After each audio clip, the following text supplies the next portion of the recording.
Today we'll start with this program. So the plan is for the next, those who have taken the 8 9 months course, next my 9 months, we'll have to focus on trying to address what UPSC is asking.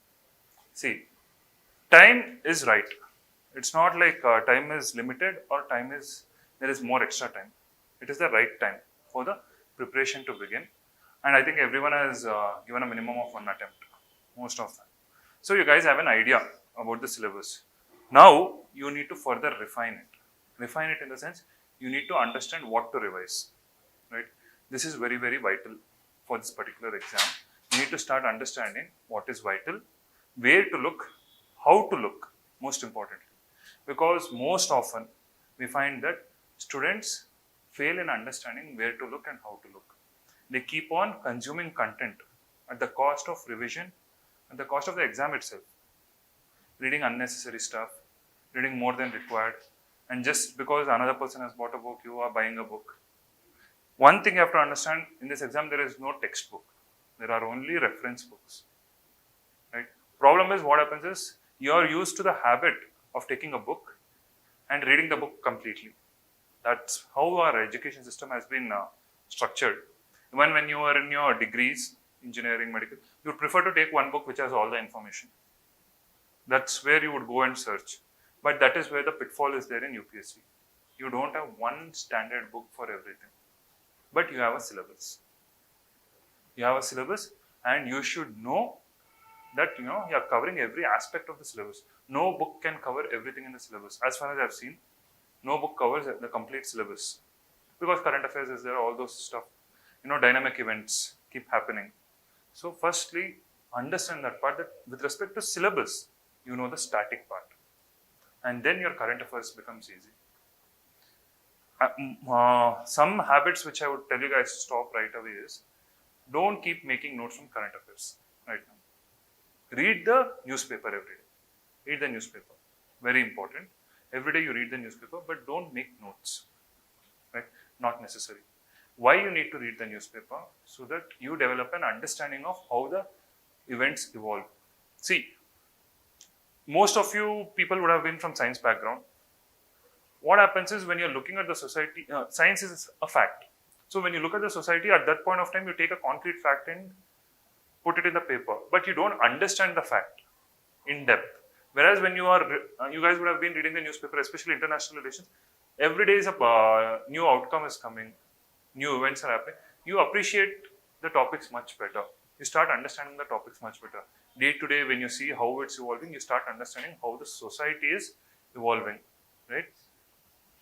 So you start understanding how the society is evolving, and that's where you develop finer appreciation. This is not science, this is social science.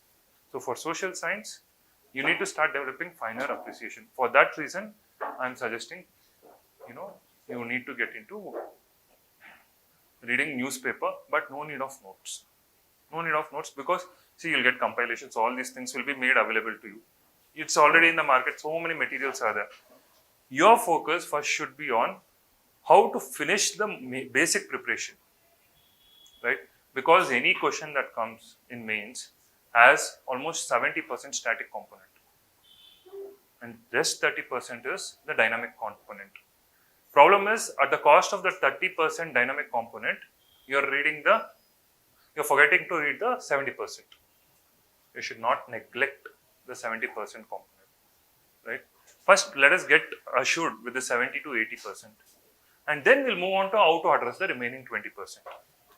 I know you guys would have gone into foundational classes, knowledge, basic knowledge, everything is there. Now, content one side, let us get into exam-centric preparation. Exactly what needs to be done for the exam, we'll do, right? Let's not try to do more work than necessary first. What is necessary, first finish that. Then we'll go into finer appreciation of the exam. So now when I come into ethics, so we are beginning with ethics, because as we travel through the complete syllabus, you will start understanding from ethics part, like you'll get the content, you'll start understanding what kind of examples to take. Now, once you start understanding that, when you go through the syllabus, you will start procuring examples to the respective content. That is why we'll begin with ethics, and this is the right time to start ethics, because most neglected subject by aspirants, which is most important for bureaucrats. Even aspirants neglect it. Until mains comes, they won't touch ethics. After mains comes, they'll start struggling, and then they'll immediately understand what to write in ethics. Question seems simple. I can understand the question, but I don't know what to write in the question. How to look at the question. So this is one of the common pitfalls in ethics. That's why I even made some rules. If everyone has got the booklet, in the first page, I've made some rules for ethics. Just ask him also. So I've made some rules for ethics. Only if, if you follow these rules, if you follow the rules, you will get 130 plus. You will get 130 plus, I'm sure. Because I've had many students who have scored 130 plus in ethics.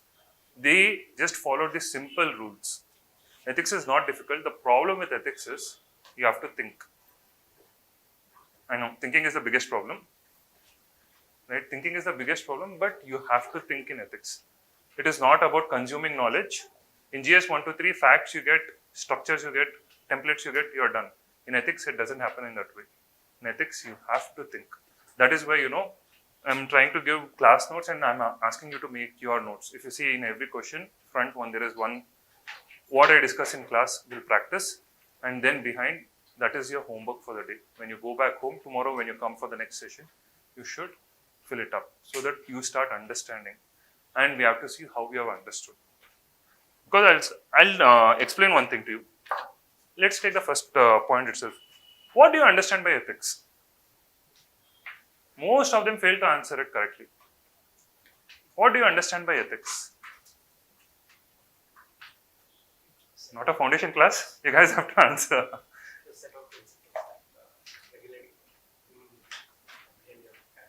Set of principles that regulate human behavior in the society. Okay. See, this is the most common definition I get. It is a set of standards, principles that tells whether human behavior is right or wrong. This is an application aspect of ethics. This is an application aspect of ethics. It is not the, see, you're making it as a reference point, right? How ethics is applied in the society, whether a person's behavior is right or wrong. You're applying it. But what is ethics?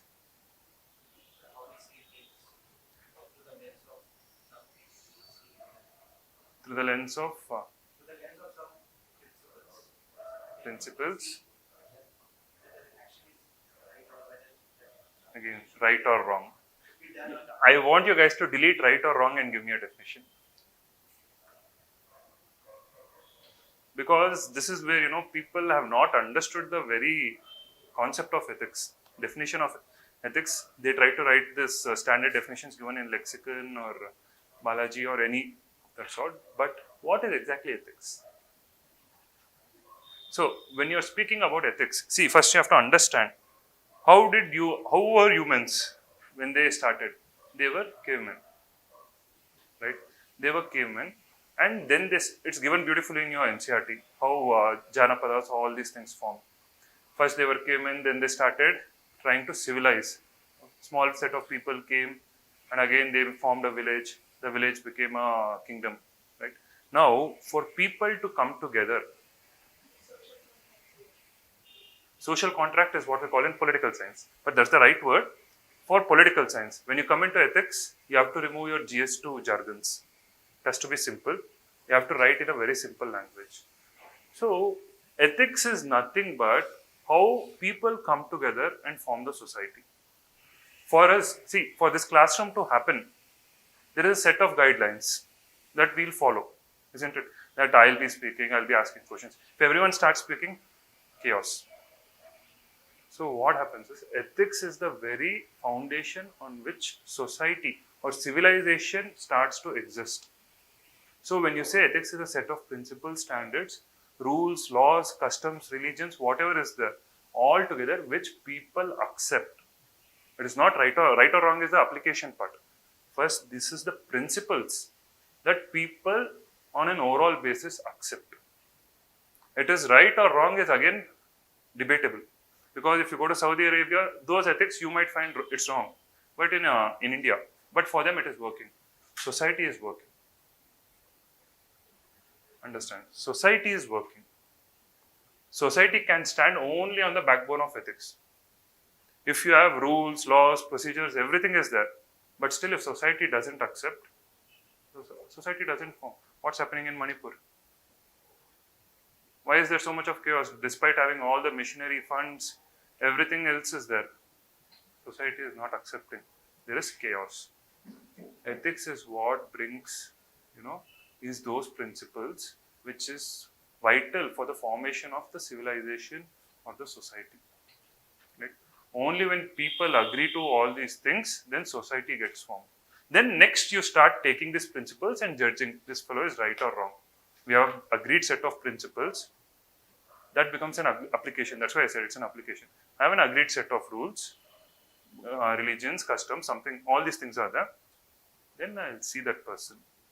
If that person is, action is as per our principles, it's fine. Else, it is unethical, is what we tell. So first, see, this is what I'm trying to say. Most often, you don't understand the terms and definitions. You have taken it from textbook, but you have not understood it.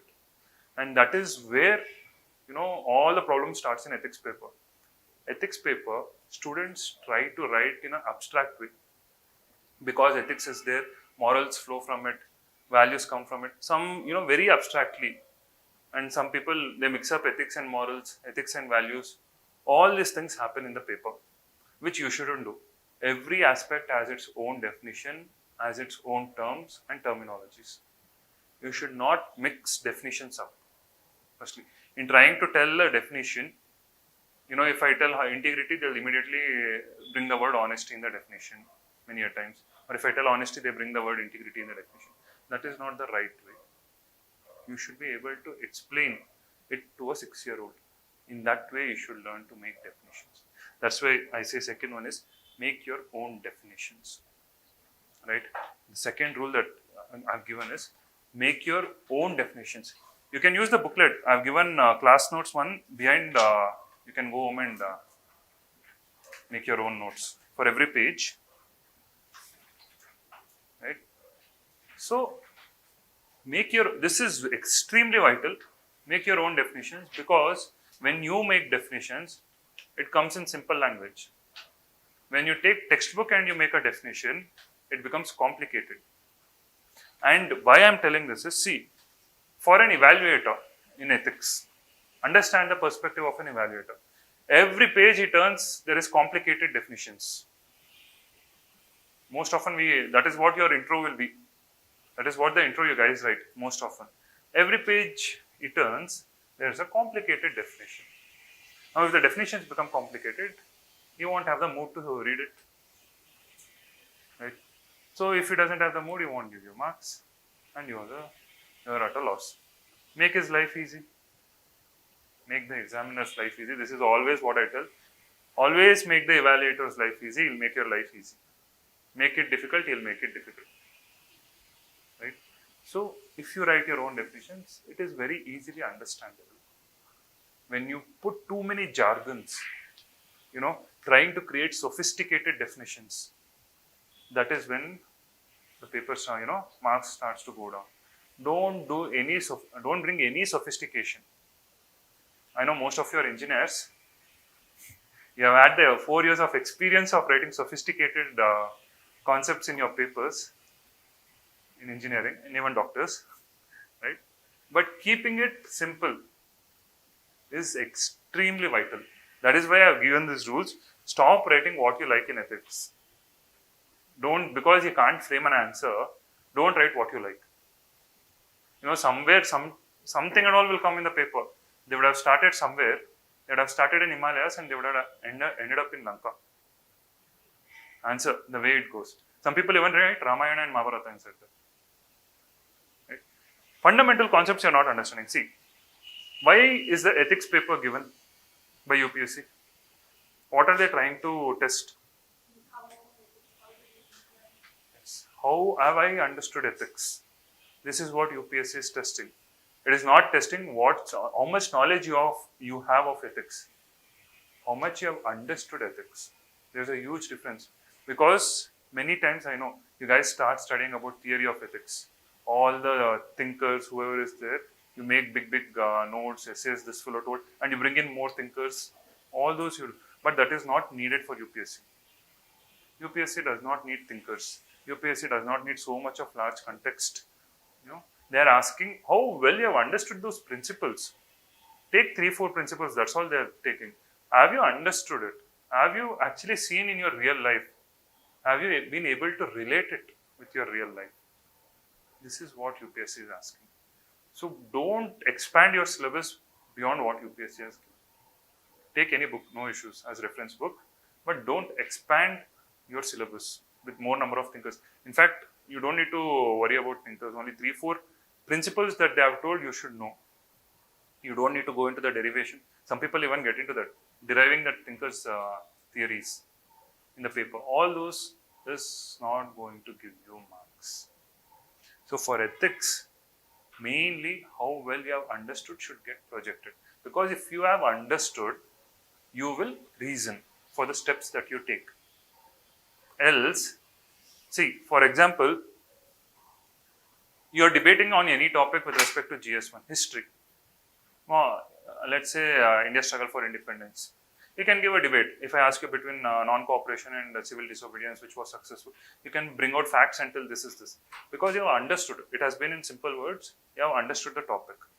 Right? You feel like when you are reading modern history, you are going through that process. Isn't it? But in ethics, do you really go through the process?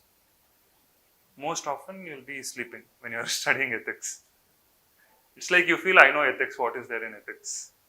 I'm an ethical person, I know ethics. But UPSC demands you to show your ethics. Right? How do you show you when you give reason? And why they are asking reason?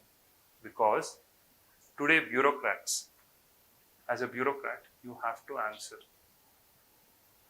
Think from that perspective. A bureaucrat cannot come out and tell, I am a person of integrity, I am a person of empathy, that is why I took this decision.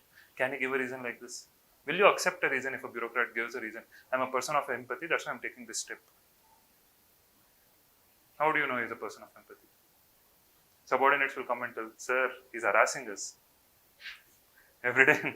See, he might be empathetic to citizens, but he might be cruel to his subordinates. Because empathy can flow only when you're cruel to your subordinates in bureaucracy. That's how government offices are structured. Right? So, value system, you need to give a proper reason why you are taking that step. It should be a reason, it shouldn't be a value. That is why I say, no, stop thinking you're already a bureaucrat. Think as a citizen. First, think as a citizen.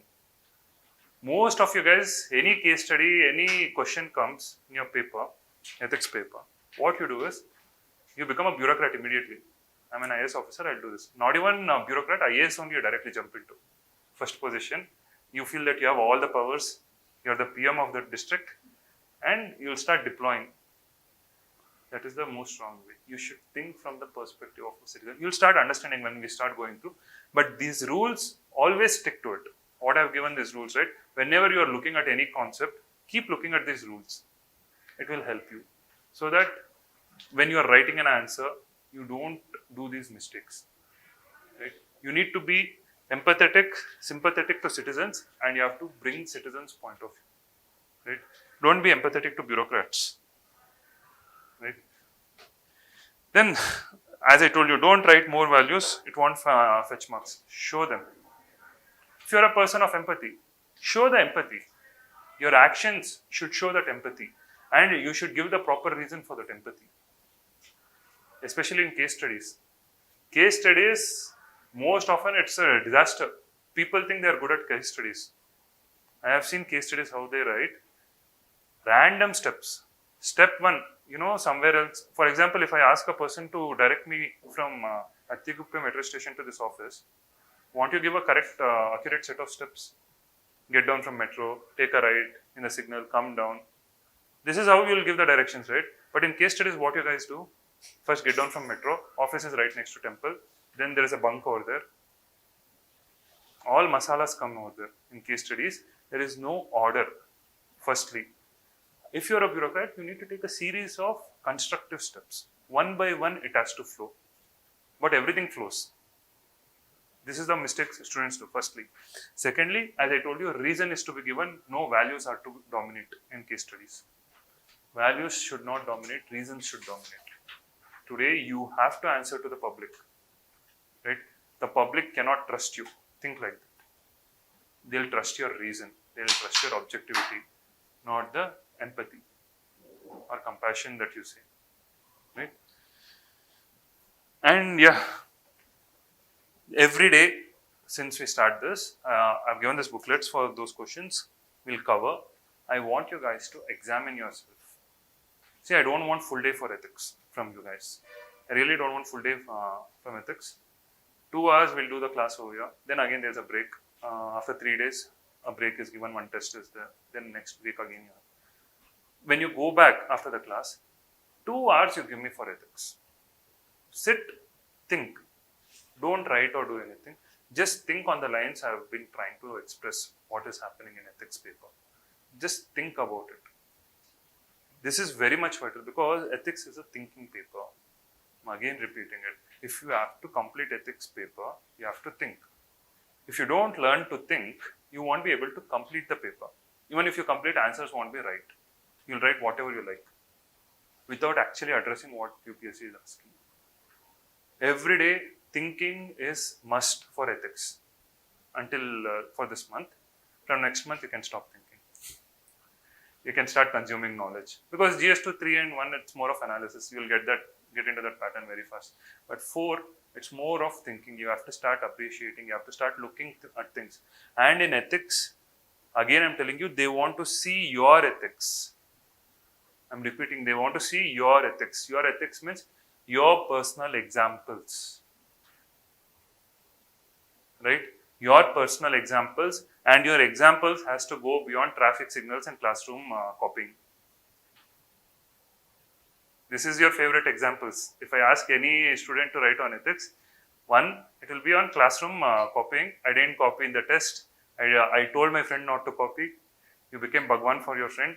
That's what you'll write, firstly. Or you'll say in traffic signal, I crossed the traffic signal, I didn't cross. Some permutation combination you'll do of the traffic signal and you'll write. Right? You have to go beyond this. You have to start looking at your life where in everyday actions there is ethics. You need to start observing things. Only then, that's why I'm telling, thinking. Thinking is very, very important. Don't imitate others' examples too. Write your personal example as far as possible. Why? Because it sounds very genuine on paper. When you write your example, it really reflects in the paper and examiner will understand how ethically you're trying to present things. He'll understand that you have understood ethics when you're giving your own examples, when you're relating to your own life events. Right? Many a time, questions come like this. If you take out all the previous year ethics questions, most of the questions come, what do you understand by laws and laws, or what do you understand about the relation? They're asking, what do you? They're not asking, what did Kalam think? What did Gandhi think? What did you think? But you write Kalam, Gandhi, Nehru, all these people, Bose, you write them, but you don't write what you thought. Right? Very vital, you need to provide your stand in ethics paper. Very vital. Don't get influenced by, you use the air quotes, that's fine, but something about you should reflect in the paper. If, one of UPSC's favorite question is, personalities, they'll ask, who is your role model? And what have you benefited out of him? People, what they do in these kind of questions, they'll write about the role model. My role model did all this. But they'll forget the second question. What did you benefit? I became honest. I became compassionate. I became integrity. That is not the way. Again, you have to show the values. How did their life inspire you to take certain actions in your life? Not words, actions. How did it inspire you? You should write about that. Right? When you say he is a role model, something should have influenced. You must have observed some aspect and you must have displayed it. Isn't it? There should be a display. Everyone has one role model. Now, if I ask for example, who is your role model? Not me. Who is your role model?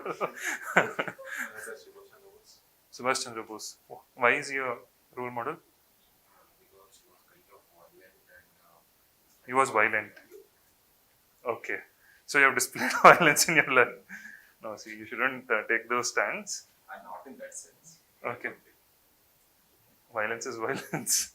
You should speak about other, instead of violence, say courageous. The ethics paper, you channelize it in a proper language. He was courageous.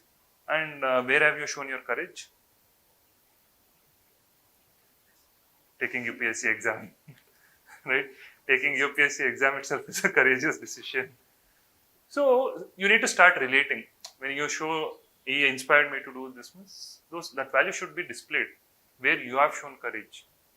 Don't say I became courageous because of him. You should have shown somewhere. Right? So that is why these are the important things you should remember. And see, I want you guys, like once these books are done, there will be another 2 books coming. I want you guys to go every day on the topics that we have covered. See the previous year questions also. See, don't write anything. Think and try to understand the questions of previous year. Right? What happens in your previous year questions? One pitfall again I'm telling. UPSC tries to influence your thought. How UPSC tries to influence your thought? They'll only tell everything is bad in the world. And they'll ask you, elaborate. Or they'll ask you, do you agree? There is only materialism in the world. Some questions come. Okay, this question. Politics and ethics don't go together. Why do you think so? So they'll ask you this question and you'll immediately write, yes, politics and ethics are not going together. They're bad. This. You will prove UPSC and come. These are traps. Why means they're trying to check whether you have a positive attitude. These are traps. You should be very, very careful. When UPSC is speaking something extremely negative, be it in case study or be it in your party questions, you should try to oppose it. You should learn to oppose it. If you agree to it, that means they are understanding. You don't have your own independent thought of thinking. If you have an independent thought of thinking, you will oppose those questions. When they say world is that question in this digital age, everything is going in the materialistic value. Some question has come, so they tell there is a crisis of values in the society. In today's society, there is a crisis of values, and what do you think they'll ask next? And you will write all the crisis of values. Yes, these things have happened. Humans have separated. Everyone is using mobile phone. This, all that you'll write. Whereas they're checking, have you identified good values have also come in this? So it is still not bad. Compared, if you really compare in the history, this is the first time, in human civilization, every human's rights is being spoken about. Every single human has a right. Nowhere in history you would have found, every human having a right. Only in this last 50, 60 years that we are speaking about every human having a right. He has certain 25, 30 rights, whatever is there. He has those rights. Nowhere in the history has every human been granted this right. So we have come at a very different juncture. It is not really bad. We are living in a very good time. In a period where you find every humans are respected. Men, women are being treated as equal. All these things, many things are happening today. There is no crisis of values as such. You have to debate it properly. When UPSC asks such questions, you should have independent mind of thought. If you don't have independent thought, you will immediately oblige to the question. You will write 2 pages and come out thinking I have written an excellent answer. And there goes your marks. Right? Show your values. That's what I'm trying to say.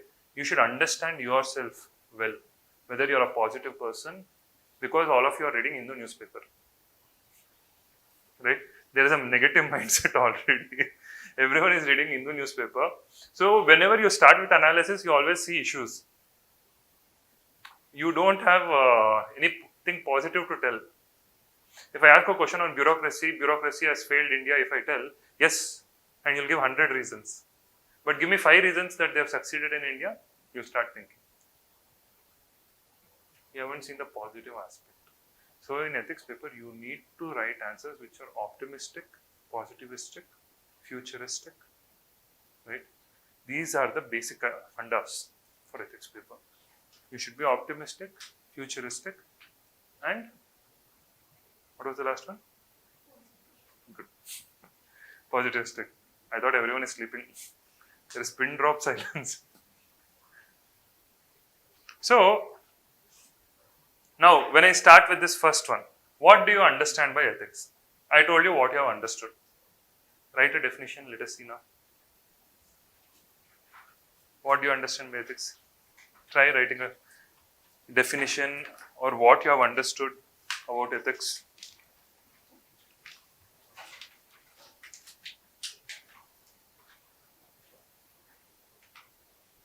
It shouldn't be more than 3-4 lines. Don't write full page.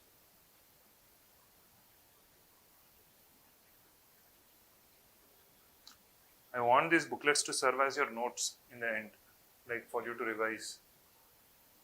Right? That is why I'm telling, don't write more than 3-4 lines. If you're writing more than 3-4 lines, you're going wrong already. Yeah. Write that, and next passage, give an example from your life where you have experienced ethics. Yeah, another example, shopkeeper, exchange of money, don't. Those 3 examples, other than those 3, please. Anything else?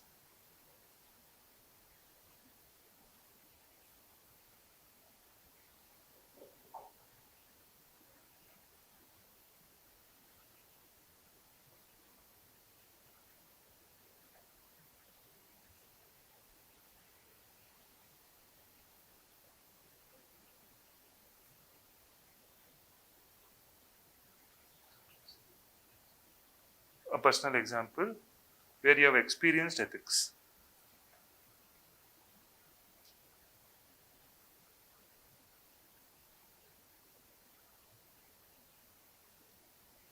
Ensure in your definition there is no right or wrong. Ensure in your definition there is no right or wrong. Words. Because that is the only way I can take out lexicon definition.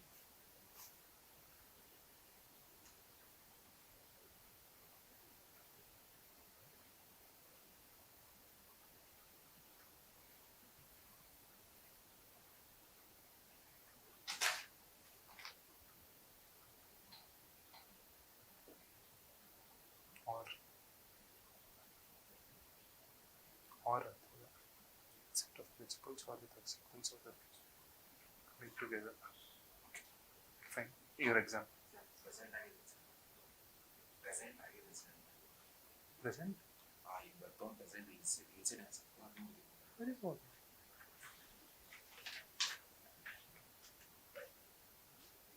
Enough, guys. You take 7-8 minutes over here only for definition. Done?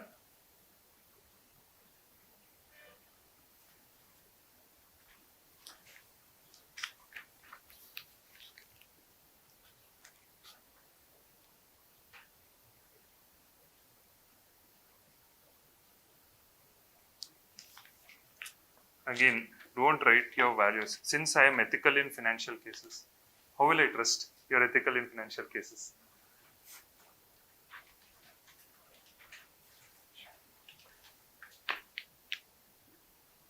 Okay.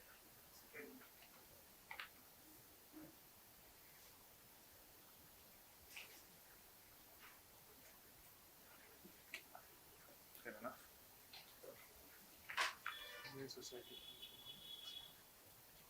Now in ethics, when you're writing definitions and all, don't write it in point format.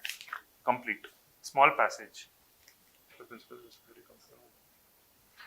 The standard establishment is very touching the common good.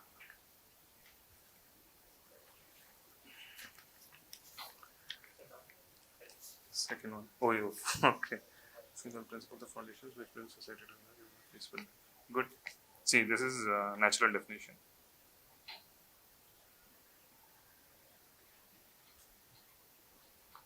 You don't say it judges the other's actions. You tell It judges every individual action, every person's action. See, again, as I told you, be positive. Be positive. Why I'm trying to remove that right or wrong from your answer in ethics is because again you're getting into the mode of judging.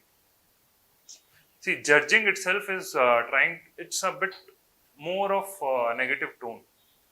If you observe, you're getting into a judgment whether the person is right or wrong, you're trying to categorize. But ethics is not there for that reason alone, just to judge. Ethics is there for the growth of a person. You are looking at half cup empty, you're not seeing the half cup full. So ethics is there means a person grows, society grows, every individual grows, welfare grows. You can use these words. The words that you use, if the more positive they are, it will fetch you more marks. Right? So collect like words like these, simple words which has more value, which adds value to your answer. Right? So anyway, enough. You get only 7 minutes to write an answer. And only definition you're taking 5 minutes. But it's fine. I know you're beginning to think. So, first thing, we understood what is ethics. Why do we need ethics? Why should human form a society?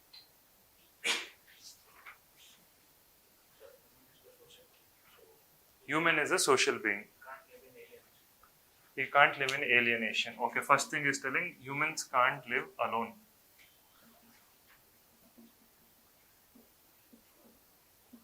Both applies, humans can't live together also.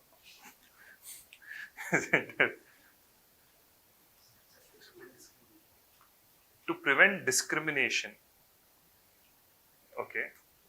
No, speak about positive things. I want you guys to speak about positive things first. Then we'll speak about the negative things.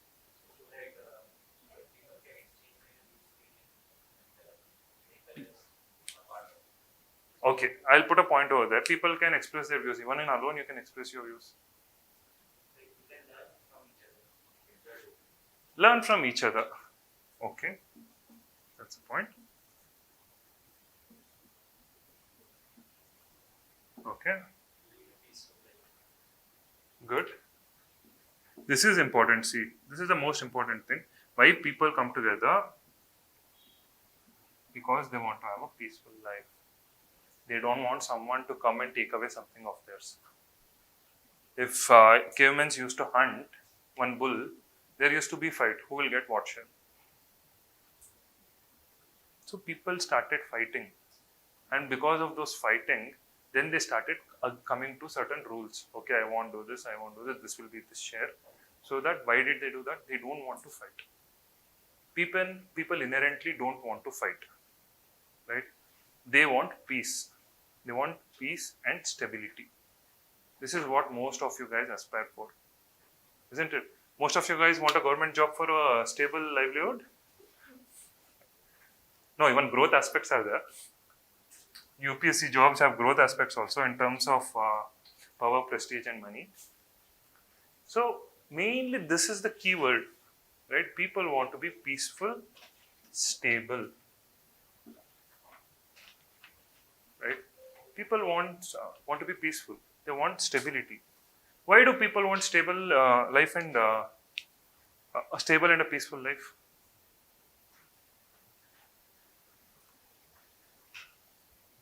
Why do people want a stable and a peaceful life? Because they're insecure about the environment. Yes. You're giving me negative. Tell me positive. I'm pushing you towards positivity. To fulfill their desires. Okay. He's coming to a point. So that they can grow.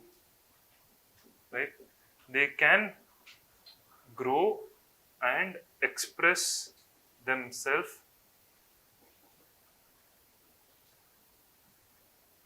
They can grow and express themselves. Because every human being has a tendency where his inner self tells you can do more. See, just because Modi has become the PM of India, is not sitting around say. He wants to do more. Every individual wants to do more. Be it a good person or a bad person, he wants to do more something. Human Beings are not designed to settle. Though we want stability, mind is not designed to settle. We want to keep doing something. We want to be engaged in something. We want to keep discovering something. Isn't it? We want to be always in motion. And to express all these, you want these principles, standards, which enable you to grow, to lead a. Okay, coming to the next point. Why do you want to grow? Why do you want to grow?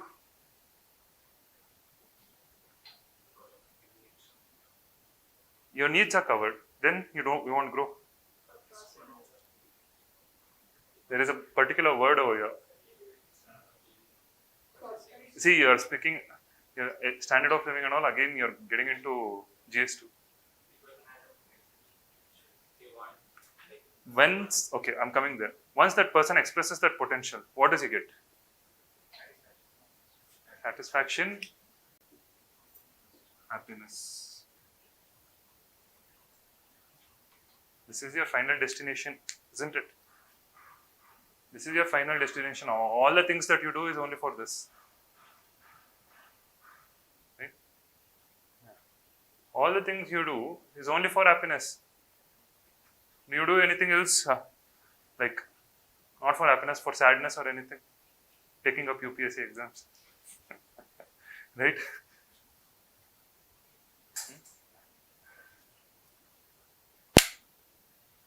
You can open the windows, I think. Yes. So, see, main reason why people want ethics in their life is so that they can become happy in their life. This is what people are searching. They're trying to unleash their potentials, because after they unleash, see, you won't be happy until you get a rank, isn't it? Now you guys are putting in so much of efforts for UPSC. Until and unless you get a rank, you won't be happy. Will you be happy? No. After you get a rank, happiness will come. Again, it's a loop. It will go back to this, grow. I didn't get IAS. You get IAS, I didn't get home cadre. You get home cadre, I didn't get my district. They put me in north. I wanted to serve in south. You get home cadre, again you'll be unhappy. You won't be able to do something. You want to keep growing. You want something. You always want something. It's a loop. But your final destination is this. This is what every person is aspiring for. To become happy in his life. So, you see, this is why human beings come together and form ethics. Why you need ethics? You need to write such words. Because you can have a peaceful life. You can have you can get stability. From stability, growth comes, and you get happiness. These kind of things with reasons, if you write the reasons that I just told, then your answer looks correct. Don't write everything in one sentence. One more thing. This is what some of the students do. When they're trying to write an answer, they write 5-6 values in one sentence. Because honesty, empathy, compassion, happiness, everything is there. I'm following the steps. Don't do that. Give importance to each and every value. Each and every value has its own, set of reasons. You should never write 5-6 values together in ethics paper. Remember that. This is fundamental flaw. Because you don't know what to write, you'll write every value in that you know. And I know even books are coming like that. They are giving every value with examples. You guys are also doing the same thing. I've seen in the market the study materials that are coming. You need to start understanding the question better. That is why I said, see, now you guys are thinking. You are thinking about ethics. This is important. Right? So this is why we need ethics. Now, second one, what will happen if we don't have ethics?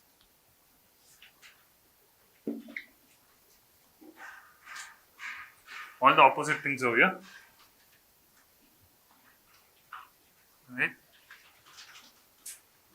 All the opposite things of what we spoke. If you see, today also, when you're writing this stuff now, once you're writing growth, stability, peace, you need to start putting some examples of that. right? See, you want to be peaceful in life. Give an example. Why? Or where you have experienced peace and your work towards peace. You want to see growth. It need not be, see, you can even write from a perspective of the country also. When you're speaking of growth, today economic growth and development, when we say, we find that you need peace and stability. If ethics is good in the society, growth and development is happening, isn't it? When ethics is shaky, when ethics is not there, there is chaos. When there is chaos, what happens? It begins to fall. Growth and development doesn't happen. What's happening in Pakistan? Growth and development is not happening because ethics itself is not set. Ethics is constantly changing. People are believing in something, state is believing in something, army is believing in something. There is no unison, and that is why the society is falling. Right? When everything comes together, when people, state, army, everyone agrees to a certain set of standards, and then they come over, then growth and development can happen. Whenever there is a threat to peace and stability, that can happen only when there is a violation of ethics. Whenever there is a threat, growth falls. So take your stock markets. Take your stock markets. Russian war happened. Russia-Ukraine war happened. But it came and impacted India. Why? Today's ethics have become like that. Supply chains, everything is so much integrated in the world. That's why I'm telling we are living in a, what do you say, at that point of history where an individual's actions in some other continent can cause turmoil in your place. Because of globalization, the ethical systems that are in place in some other country, when it is violated, it can come to cause harm to your own societal ethics. We are living in a globalized world today. So you need to bring these measures, bring these things out when you're writing. Slowly you'll understand how to get this, but I'm just explaining how to derive examples. Preferably go for personal examples. If you're not getting personal examples, then you go into situation-based examples. See, when you take examples, you can do one thing also. When you're making notes,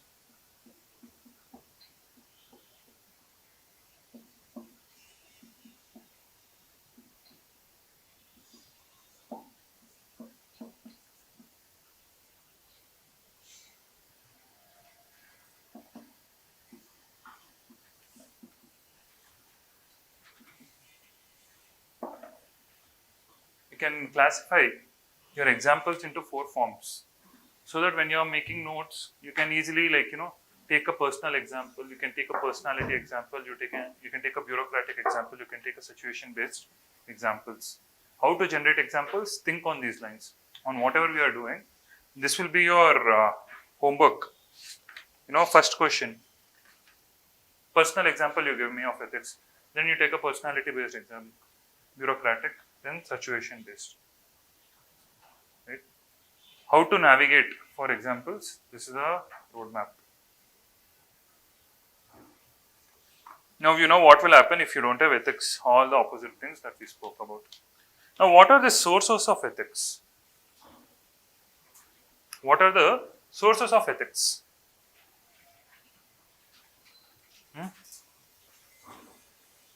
What are the sources of ethics?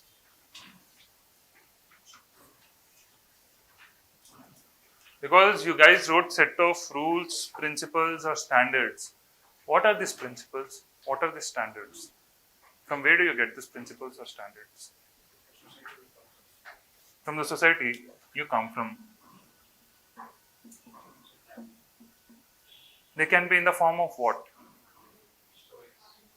Sources, family, school, friends, religion, then experiences.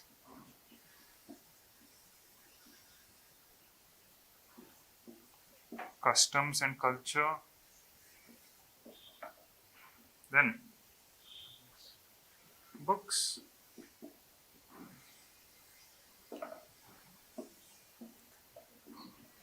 You guys forgot the most important thing. Constitution, right?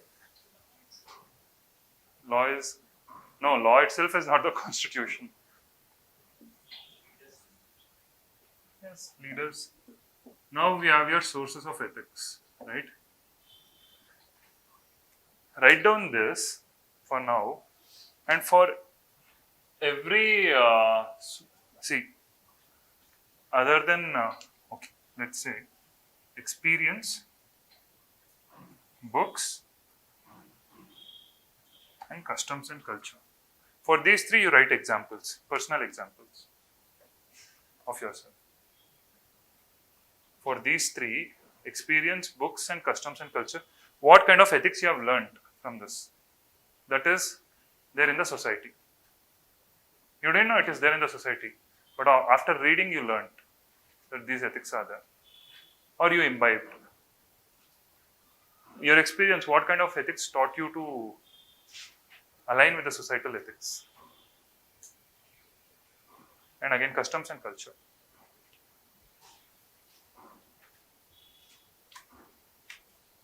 Only 5 minutes will be given. Don't write an essay. Only one line. Don't write huge passages also about your examples. Don't write your life story. Sometimes some students get very excited with their personal examples. They'll write a story only. They have so much to say. Only 2 lines. One example, only 2 lines. You need to keep it short.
No, I don't want the value system. An example of your life where you have given back to the society. Experience. Telling you.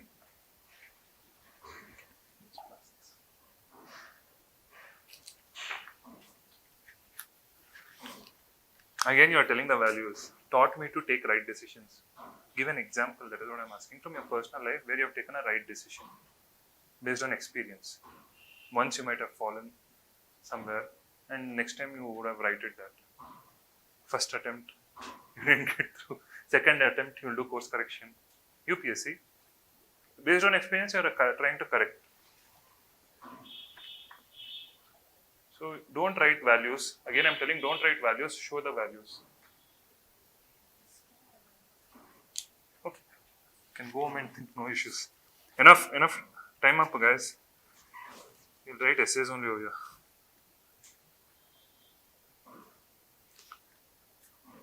Again, see, half is there. Book written by Sudha Murthy. It helps you reduce laziness. How? You're telling me the values. I'm asking you to show them. So, if it's reducing your laziness, where have you stopped being lazy? Just pass.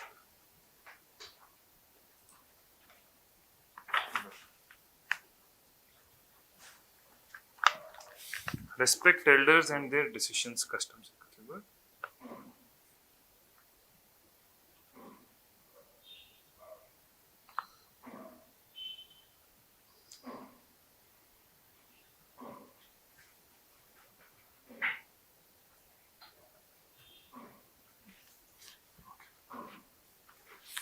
The books part you can further refine.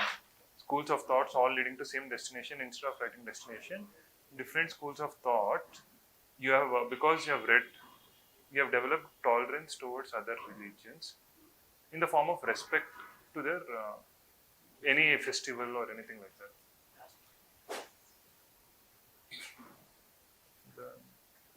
Who is this? You need to improve your handwriting. Yeah, no, you need to improve your handwriting. Handwriting you need to change. We'll speak later. Okay.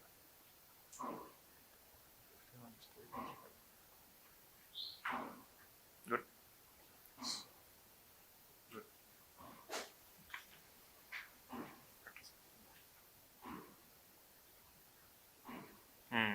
Good.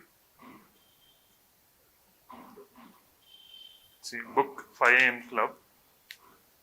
Practice of keeping the first hour for personal growth. Fitness. Don't write growth. Write that fitness only. No. This example I don't want. Vegetable vendor, that shopkeeper example, giving money back. These 3 examples you should avoid for now because everyone is writing that traffic signal, exam copying, and giving change back to the vendor or vendor giving you back some money, something like that. Think. So, let's stop. You guys are getting an idea? What are the mistakes you do? You tend to write values. You don't tend to write situations, or you don't try to show the values. Learn to show the values. Then only ethics will start coming out. In paper, this is very, very important. For rest of other things, go, that's your homework. Go and try to put a personal example. What you have learned from constitution, what you have learned from your family. Anyway, family will be covering.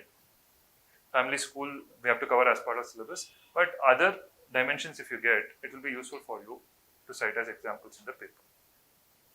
Right? Now, coming to the next one. How does one learn ethics in personal life? How does one learn ethics in personal life?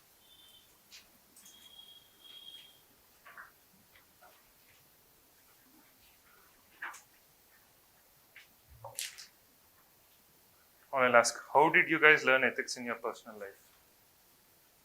I'll rephrase it. How did you learn ethics in your personal life? We'll start from basic. You'll say from family first. For everyone, it starts from here. What did you learn from your family? What did you learn from your family? How to interact with? How to interact with others. Okay. Be more concrete. How will you interact? Okay, you told you how to interact with others. What is the type of interaction that you learned? That needs to come. That thing needs to come. Respecting elders. How do you respect? How are you respecting the elders? Greeting them. Yes. Greeting them. Using plural words. In Indian languages, you have to use plural words to show respect. If you use singular language, it's considered as an offense. Isn't it? No, with the elders. With friends, you can speak however you want. Friends are the ones who ruin that language for you. In general, friends are the ones who ruin your language, right? So, greeting elders, showing, namaste, all the small things, what you see, right? Then what other things have you learned from your parents? Helping others. How do you help? Any example? No, I need an example. See, these are words. I want you to show the actions. You have helped others.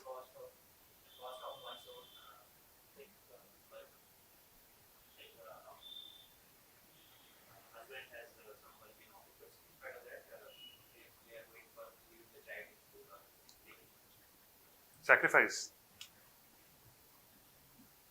Sacrifice, care, and concern. They show to the children in terms of, you know, taking them to school, bringing them back from school, getting them to do their homework, taking care of them, giving them food, giving them shelter, paying for their fees. All these are acts of sacrifice. Then further, these are what you learn at home, what you see. How father treats the mother or mother treats the father has a huge impact on you, right? Relationships, how to form relationships.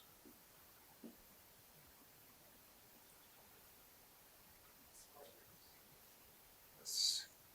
Responsibilities. I'm just writing those words. I want you guys to write the actions. Just showing you direction. There are many things. You see, you go to a time where you have you go back to your childhood, somewhere where you have some knowledge. Okay, let's say go back to your 8th standard. You have vacation.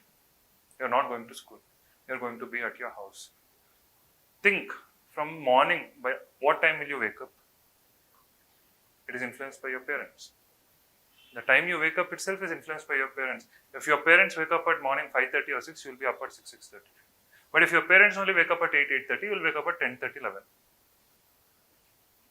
And today both sets are there. That's what I'm telling. You are influenced heavily. What time the parent wakes up, what time they have breakfast, what time they have lunch, that becomes your routine.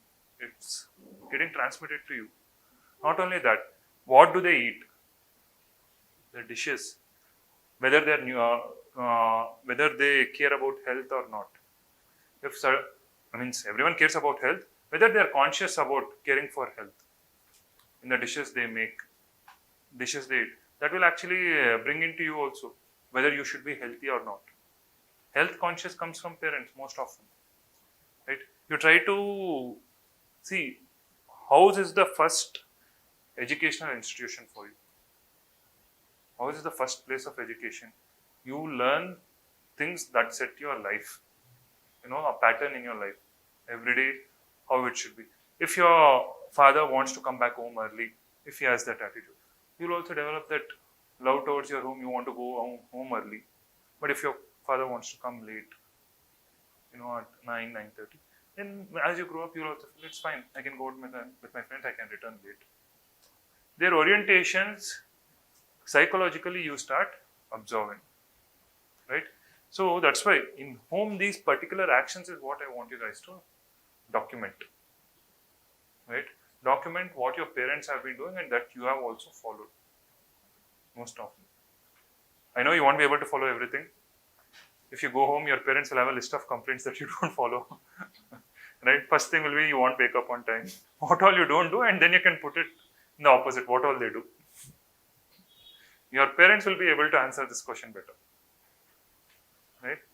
So document those things. These are the examples. That's why I'm telling you, personal examples are very, very easy to get. You need to think. And again, how does one learn ethics? One is from family, right? Another, school. Okay. In personal life, from school, what do you learn? From teachers. Other than facts, what do you learn from teachers? No, I'm asking you. What have you learned from your teachers other than facts? So, so the dedication Discipline. towards the Okay, dedication towards work. Good. And where have you shown dedication? Looking at this, that example I know.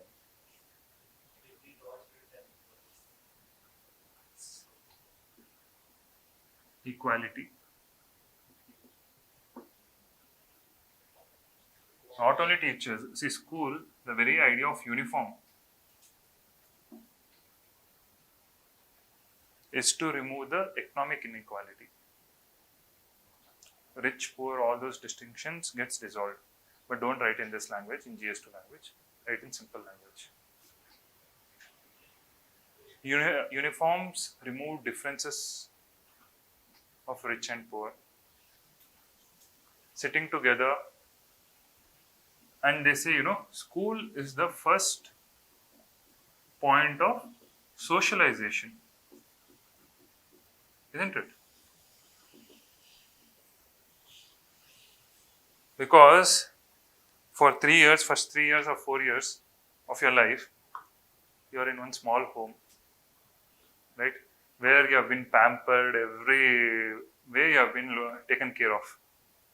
From cleaning your potty to feeding you, everything is being taken care of for the first 2-3 years. This is the first place where you start socializing. You become a part of the society. Until then, you're only part of the family. You won't go near people. Most of the kids don't go. There are kids who will run, I know. But most of the kids, they don't go when strangers come because they don't know socialization. And what happens when in the first day, when you go and leave a kid in a school, they'll start crying. First 2 days will be difficult for them. Why? Because they don't know the environment. You are putting them in an environment they are completely unaware of. But after 2 days, what happens? They start making friends. Relationship gets built. An external, not a blood relation, an external relationship begins to build in schools. Right? And in schools, they start teaching you rules. See, school will have their own set of rules. From here, respect for constitution, everything stems. When you are going to follow constitution, it has to start from school. That's why Abdul Kalam, when he says, the 3 people who are very important, father, mother and teacher. Because father, mother, for these values that set your life, if you have a stable family, your life will be stable. Most often, your decisions will be towards stability. When there are, especially today, with broken families, you find the kids' hearts are also broken. The respect they want to give to a relationship starts to go down. They start viewing things in that perspective because they have experienced life in that way. That's why stable families give stable kids, and the kids also tends towards stability most often. Now, that is why when you come to teacher, what do they learn from teacher? They learn from teacher how to respect rules, right? How to be dedicated, how to be equal. So that is why the nation needs these 3 people the most. That is the meaning of Abdul Kalam's quotes. Right? 3 most important people. When that question has come 2 times in UPSC, same statement, 2 times they have asked. Why they are asking that question is, you need to write such content when they ask that question. Why the nation, the 3 most important people for nation building is father, mother and teacher. So you need to write from father and mother what you have learned. Now again, good thing I reminded. Here in family also you split things. Father, mother, siblings, grandparents.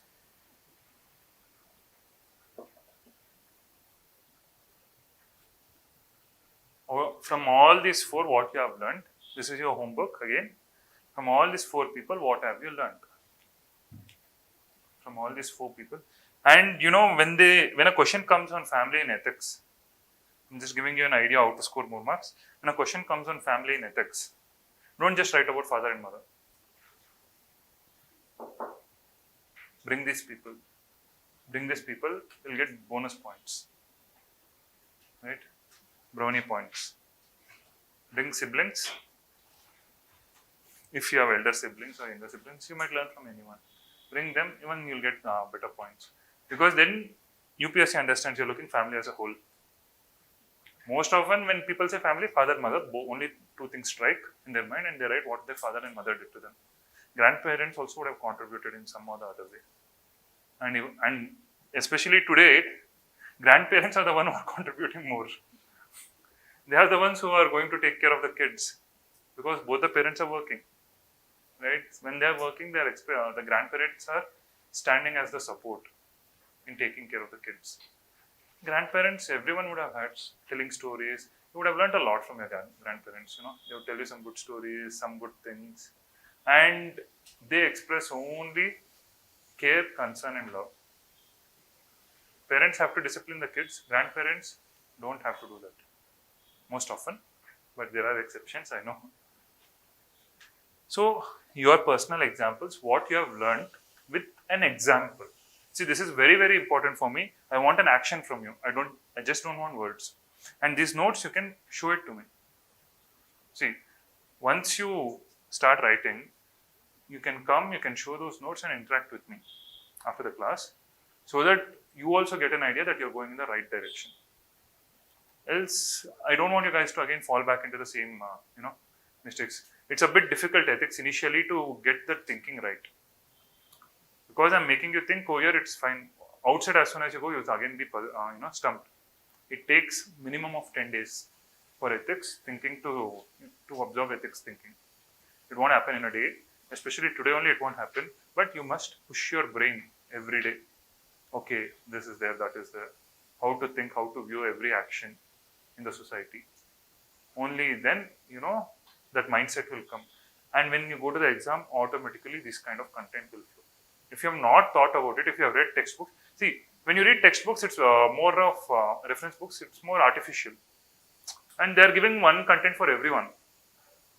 But you have your own content in ethics. And it's easy to remember. Your examples are the most easiest to remember. Isn't it? If you meet your friends after a long time, what will you guys do?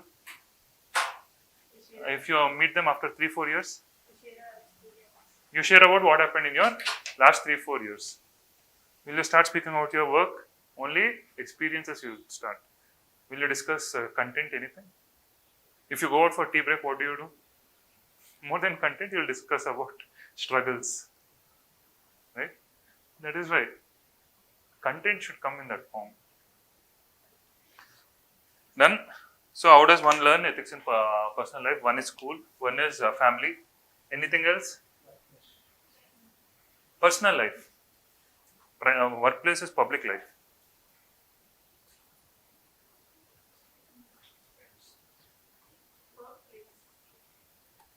No. Workplace is public life.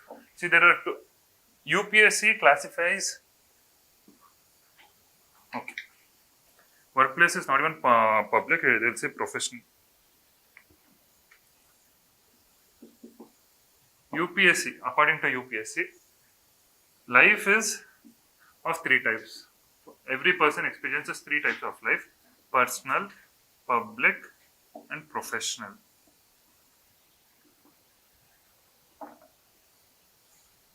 Why UPSC does this is, in personal, you'll be displaying certain qualities. In personal life, only for your people who are close to you, will be displaying a certain set of qualities.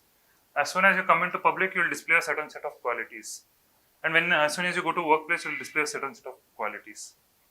These qualities you won't be displaying here. These qualities you won't be displaying here or here. So UPSC has classified life into 3 parts. You are living 3 lives. You're not living 1 life. Right? And that's why Gandhi says, when these 3 things are same, when you're the same person in all 3 things, then you're a person of integrity.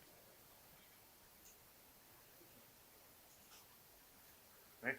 This is what Gandhiji says, but anyway, coming back to UPSC, UPSC looks at your life from 3 aspects. That's why personal life means personally. Right? Personal places, one is family, one is school, one is friends. What have you learned from your friends? Again, you can the list of the things that you have learned from your friends. What have you learned from behavior? Okay. What kind of behavior? From family, we come from one particular family. Whereas in school, it's again restricted or regulated. But friends, we have different who come from different places.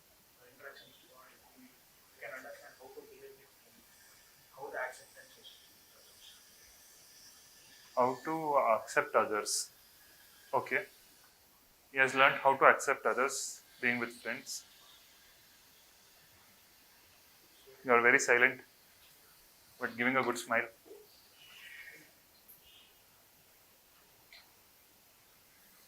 What have you learned from your friends?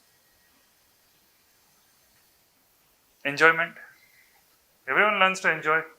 No, that's a good thing. See, you should enjoy your life. No one should be telling that my life is only for sacrifice. Even Gandhiji also used to enjoy his life. Everyone used to enjoy their life in their own way. Enjoyment in terms in their own way. Friends are the ones whom you go for enjoyment, to enjoy your life. Those things, basic things, what you learn from your friends. Mass bunk.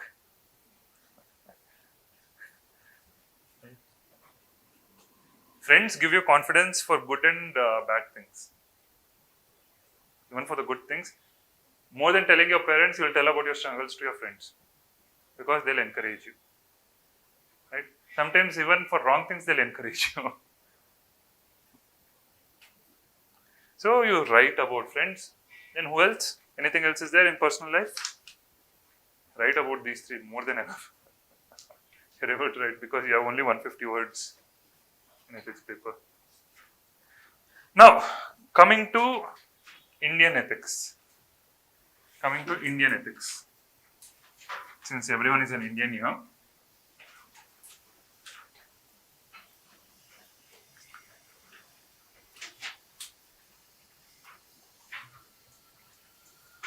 What are the ethics that you have seen in Indian society?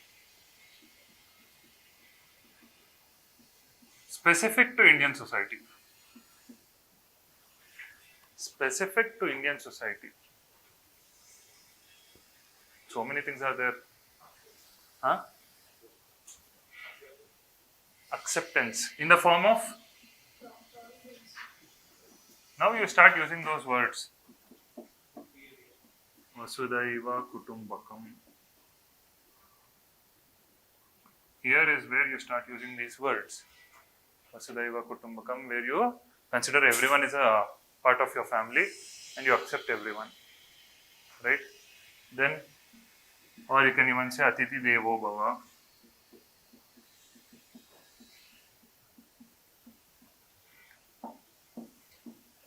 Then,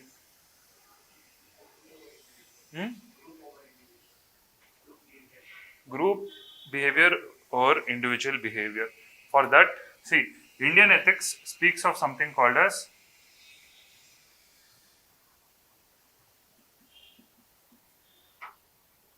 dharma. Right? Indian ethics speaks about dharma, a finer form of dharma. In fact, you have to understand, see, especially in your ethics paper, you need to use these kind of words: dharma, raj dharma, swadharma. What's the difference between raj dharma and swadharma?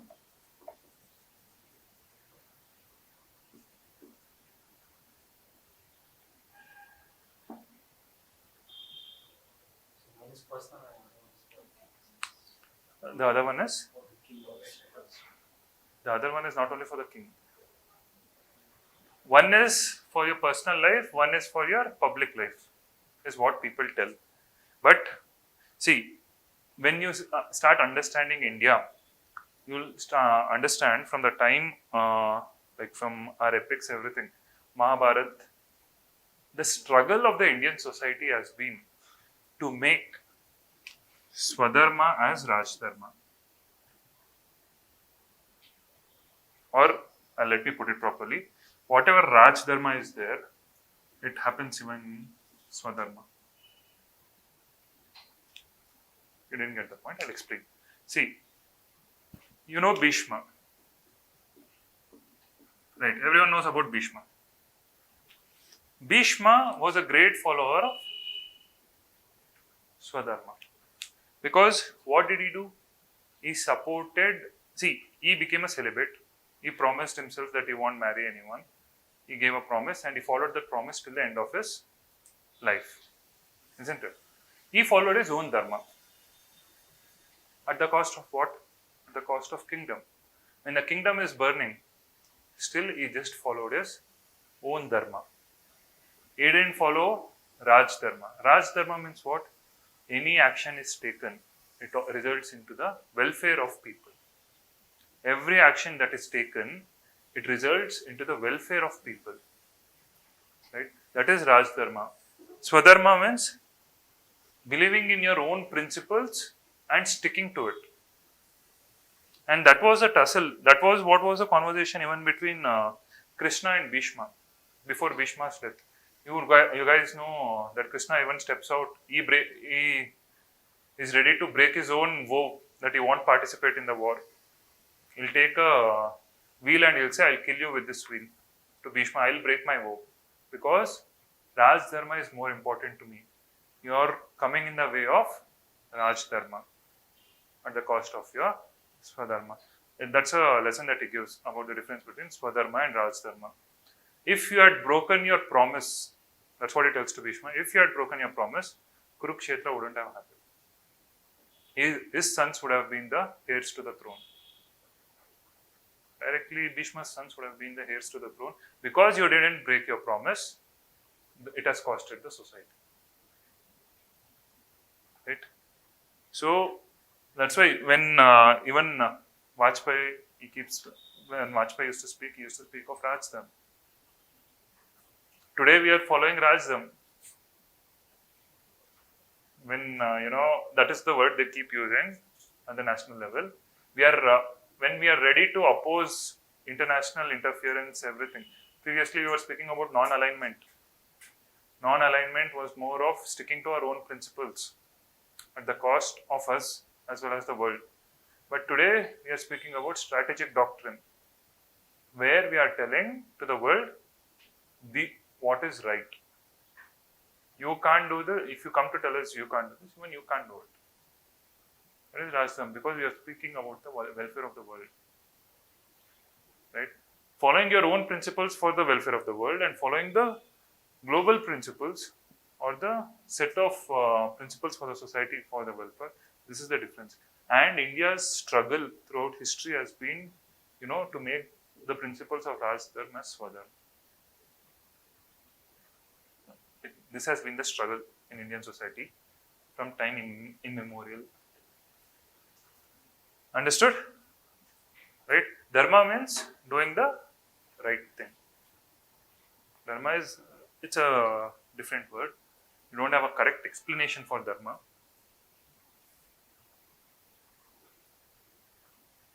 So, in Indian ethics, Rajdharma dominates. Rajdharma dominates.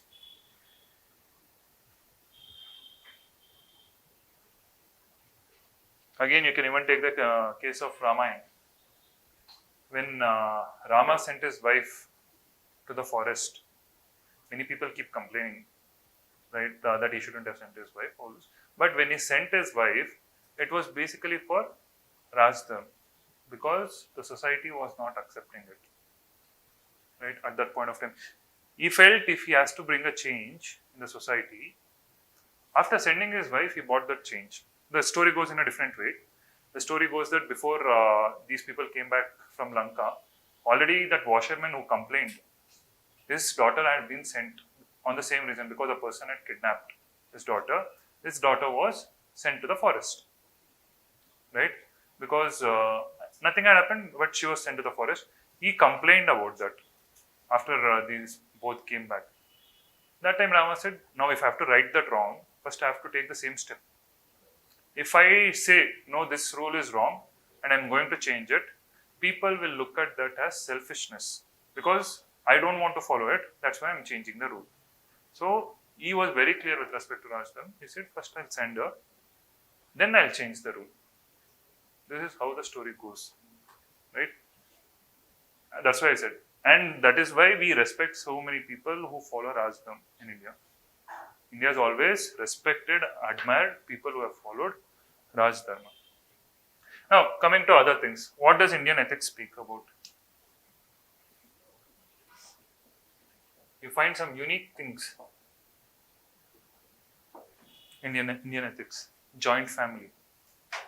Today, see, in India, we feel telling a joint family itself is something very good. If a person has a joint family, you feel, even in the movies, everything, it has been portrayed in such a way that joint families are considered really good. Isn't it? They show that all that happiness, laughter, everything. That's how a joint India, right? Whereas if you go to the Western world, if you speak of a joint family, they laugh at you. Because they feel that individual liberty is more important. If you live in a family, you can't experience that freedom. It's what they feel. In India, you feel that freedom, anyway, privacy, everything is always violated. We prefer joint families. In India, there is no privacy. Privacy is a myth in India. Your neighbor will be able to tell you what you are doing in your life. Right? So, joint family, arranged marriages.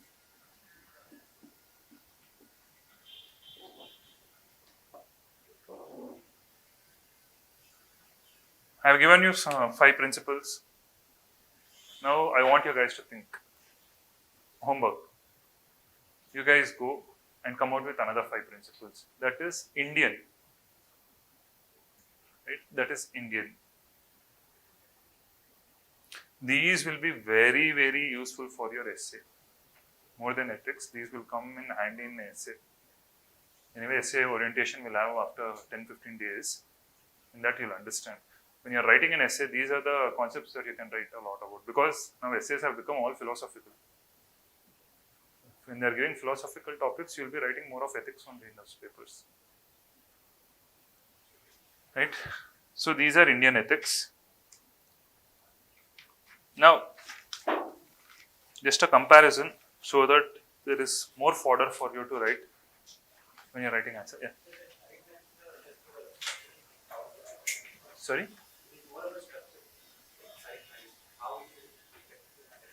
See, arranged marriage is something unique to India. It's accepted by the society. Arranged marriages is now, previously only arranged marriages were accepted by the society. Love marriages were detested. But today also they accept arranged marriages. It is something unique to India. See, if you go to any other country where they tell a person's wife is searched by the parents and the marriage happens, they'll laugh. And in India, there were even situations where the husband and wife wouldn't have seen each other until marriage. After marriage, you ask your grandparents, they'll only tell you. They didn't see each other before marriage. After marriage, they are seeing each other. So, it was a different form of ethics. Today, at least, they are seeing. Right? So, and even love marriages are being accepted in India. But arranged marriages, still, if you see the generation, our previous generation, your parents, they still find arranged marriages as more ethical.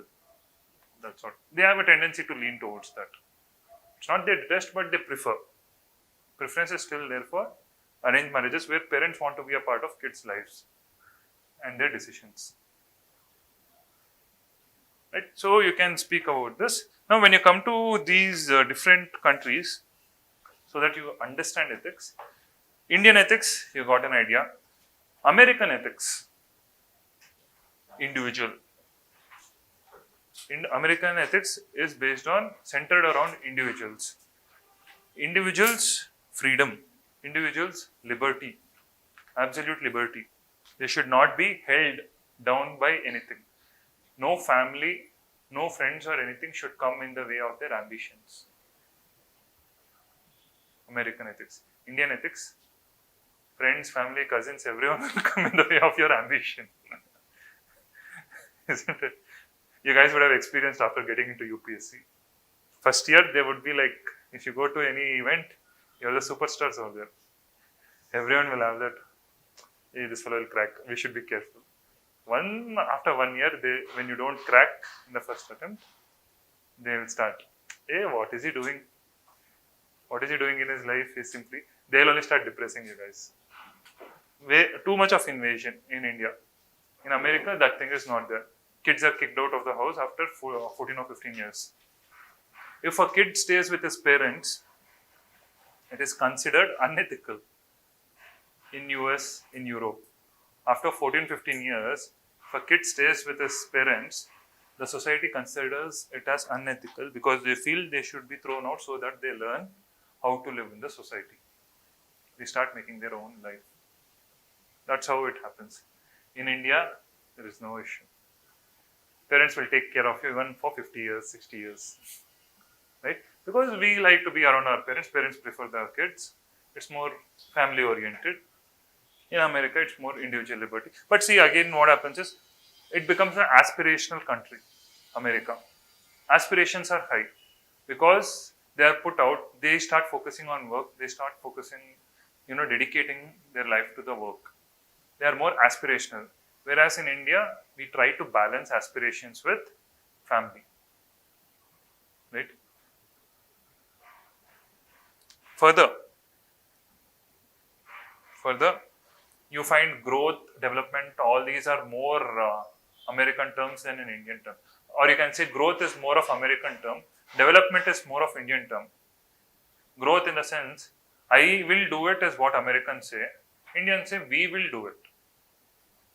We find more happiness when 4 or 5 of us get together and do particular thing. For example, marriages. Marriages is not a single event where you just call only 50 or 100 people. In India, every village, right? Every unknown cousin will come to your marriage. You don't even know these people existed, that they were related to you. From some nook and corners of your native places, they start coming. Right? So, marriage is a celebration for everyone in India. Whereas in West, marriage is a celebration only for 2 people. Right?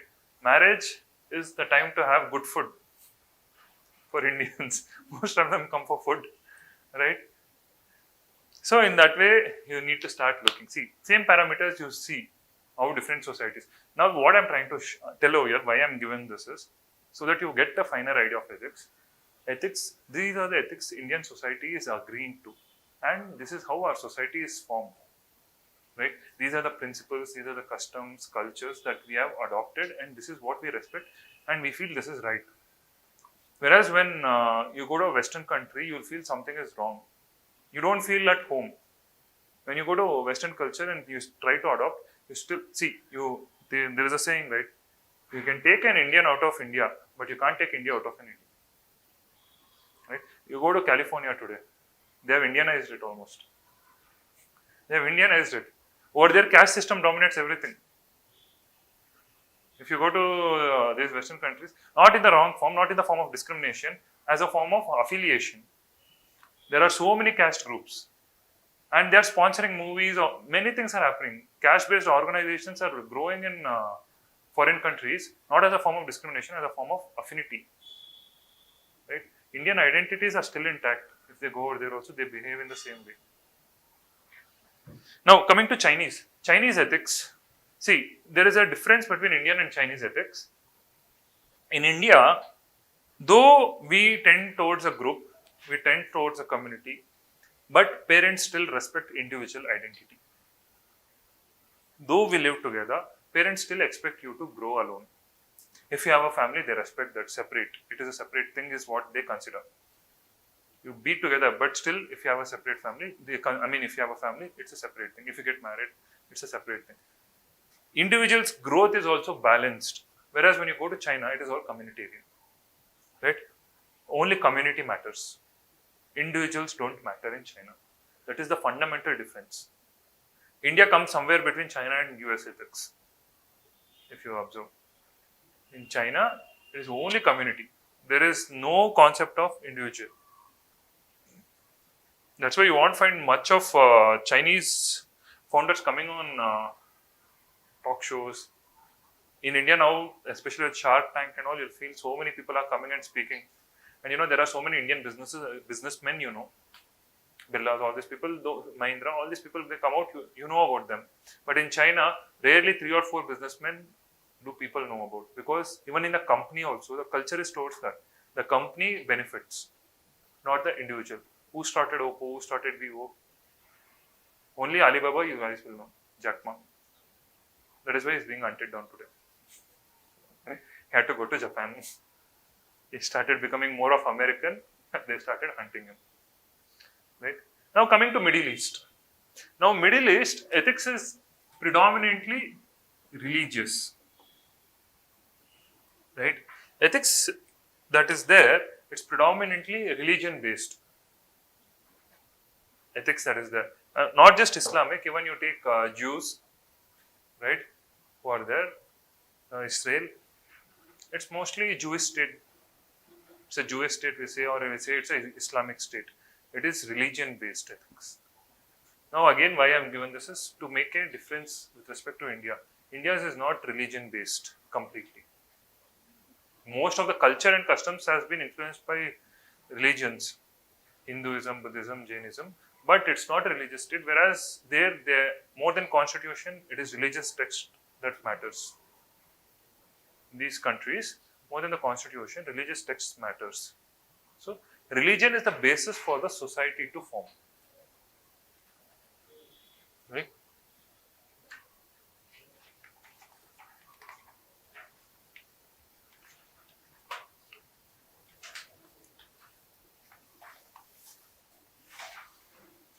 What's the time?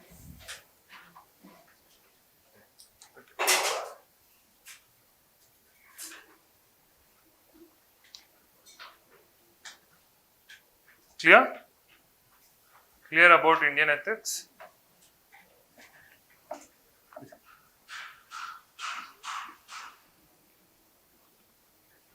Now I want you guys to give some 2-3 more examples about other country ethics. Because now you know about that, you will be able to write good answers when questions come on ethics. What do you understand by ethics? How to differentiate between others' ethics? You will understand. Now when you start, that's why after going back, take the previous year questions on ethics. Compiled, separate. Actually in our website only it's there. I'll push the link. All the questions have been segregated. So on concept of ethics, whatever questions have come, see that. See those questions. Now you will start understanding what kind of content can come. But until you write a test, it won't come. After you write a test only, you'll start understanding, even though I know content, answer writing is a different skill. That is different. But at least content formation will start in your head when you start thinking from these aspects. Should ethics keep changing? Should ethics keep changing? Yes? Should it keep changing?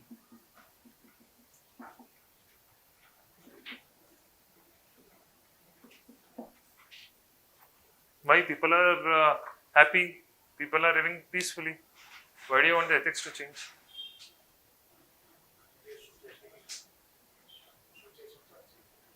Situations are changing. So ethics should keep changing.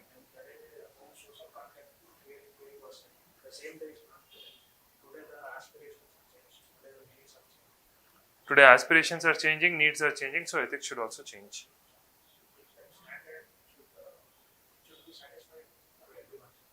So generally UPSC asks these questions in a different way. See, after this I'll speak about themes. Tomorrow we'll take certain UPSC questions and we'll try to identify what kind of content will go into this. Getting the content is one. Identifying for this question what kind of content actually is to be put. Because if you get answers for what is there in this booklet, this is what I call everyday ethics. I've tried to cover everyday ethics, part A of this, not civil service ethics. If you get answers for this, you have got content. But now how to put that content, how to relate this content with your paper, that tomorrow we'll discuss in themes when I start taking each and every question of previous year and I start linking it. You'll understand. Now, ethics, UPSC keeps asking this question. Ethics, it might be in the form of means or ends. I think the next question is also that. Right? Means and ends. So, when UPSC keeps asking whether, should ethics keep changing? Or, ethics of the society should not change. It's in conflict. One thing you have to understand, there is some, when you take ethics, they've asked this question many a times. There is a central ethics of the society, right? And there is peripheral ethics. Please don't use these words. I'm just giving this for understanding. Don't write it down also. Don't write it down also. Only for understanding. Never use these words. Right? Central ethics means which is there in the society which cannot change. Today, when you speak of basic principles, basic structure of constitution. When you say constitution, basic structure, even the Supreme Court has not been able to completely define it. Supreme Court of India also not been able to completely define it. They are telling these are the basis on which the constitution has been built. An open interpretation, right? But they are telling you can change all other things. Peripheral ethics. So you can change the procedures, the methods of how it gets done, but you don't touch this. So when UPSC asks a question, should ethics keep changing, or ethics isn't changing in this? So you should say there is something central ethics for the society. Those shouldn't change because those are the robust foundation, or you can say that is where the foundation beds are done. Pillars you can keep remodeling. That foundation beds should not be changed. Right? One part. Pillars can be remodeled. So you should give a balanced answer for here that certain ethics needs to be kept constant. Certain ethics needs to change in the society. Right? There should be a balance. And this ethics that is changing should agree to the central core of the society. What is the core ethics of the society that we discussed? It should bring peace. It should bring stability. It should bring happiness to people. Only then it changes. Right? Nor if not happiness for today, at least for the next generation, it should bring happiness and stability. Now, what I want you guys to write down is, what are the central ethics that should not change? What are the central ethics that should not change? Right. What are the central ethics that should not change in India? And what are the peripheral ethics that should change in India? Three things. Only 3 things for each. Central ethics 3, peripheral ethics 3. Go home and write 5-6 points. Right? For now, you write only 3. Think. What are the 3 things that should not change in India? And what are the 3 things that should change in India?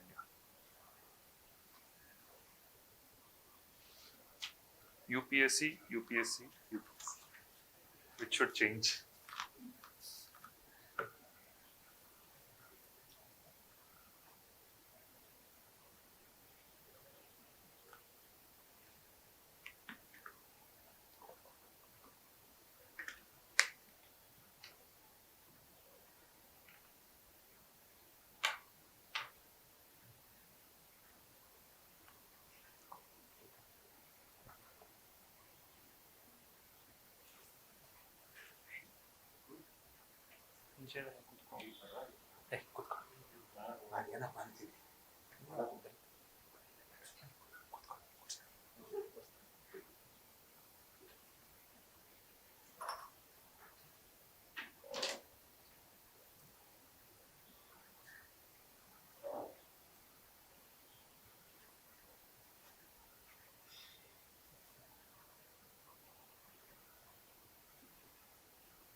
Write it in ethics language.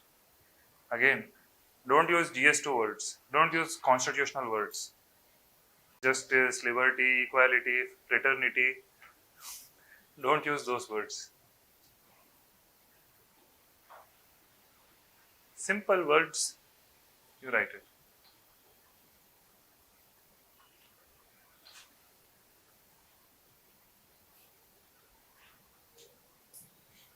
No, that is what I'm telling. Harmony in the society shouldn't change. For that, what shouldn't change? What is the type of ethics that shouldn't change? If there is harmony only, then there is society. Right?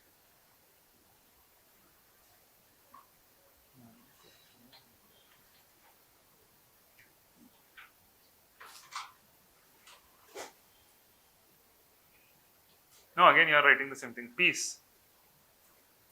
See, peace should not change. That is the goal. But what? See, I discussed about Indian ethics. I gave you the way India is behaving. We have what do you say? Atiti Devo Bhava. All these ideas we have, right? That thing you have to write. Which are those things that fundamentally are Indian that shouldn't change? Peace is your universal. Helping each other, fine. Give an example about that. Where you have helped someone. See, helping each other happens in every other country. I'm trying to say in India, what shouldn't change? What are the ethics that shouldn't change in India? And what? Okay, you can write about that. Maybe joint family, if you feel, again, with reason. So, collectivism, see, very feel, yes. Caste system, you came upon a particular system. That is right. Materialism should change. Individual choice to marry, career, okay. See, this peripheral you have written correctly. Central ethics you have not been able to write.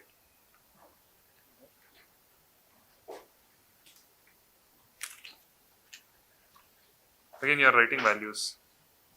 Tolerance, unity and diversity, humanity, basic human rights. Okay. This is fine. Tolerance, unity and diversity, humanity. These are fine. Give an example for us. Try giving an example for us. Where you find tolerance.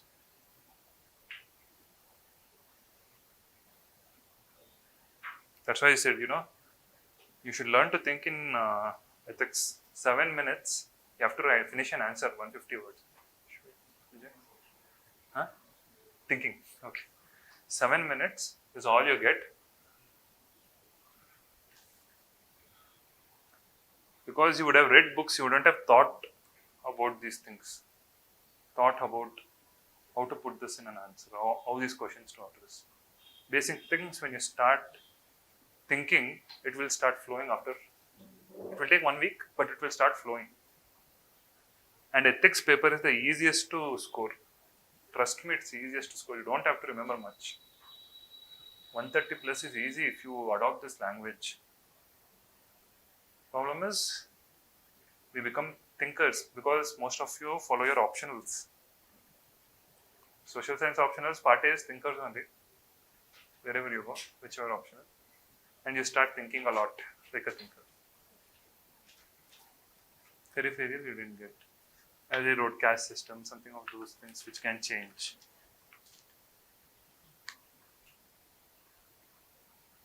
That's good.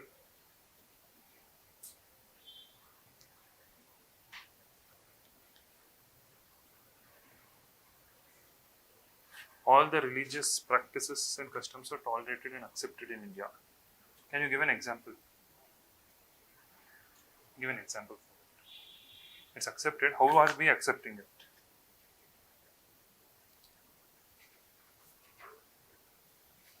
What is acceptance? Diversity. Okay. Example. See, when your points are not clear, not giving enough idea, then you should give an example. If your point itself is clear, then you don't need to give an example. That with writing tests, you'll start understanding. Point is clear or not clear. You'll get that with practice.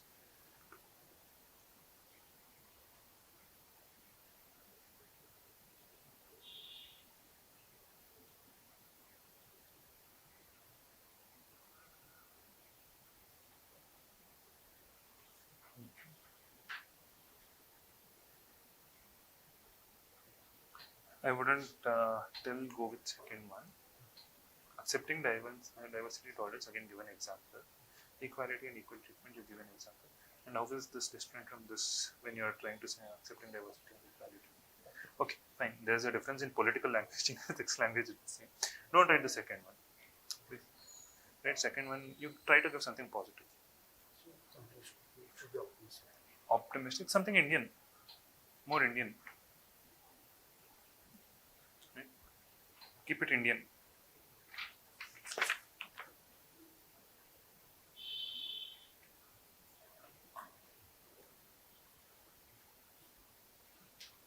Only one.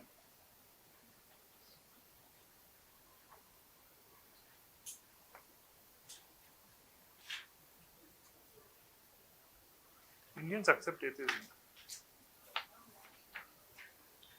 No, they won't mind if you're atheist. You are with one religion. You're telling in government forms they should give atheist. Vishnu, Ganesha, Deva, Krishna, Vibhuti. Yes. You can think of more, see, diversity means don't only think on religious diversity. This is one thing that I find in candidates. Diversity, you always think it's religious diversity alone. There are so many forms of diversity in India. Isn't it? Language is there. Cultural diversity, tribals, all this, so many diversities is there. Right? Region-based identities, all those diversities are there. So you write about those also. Languages, you can write so many things about languages.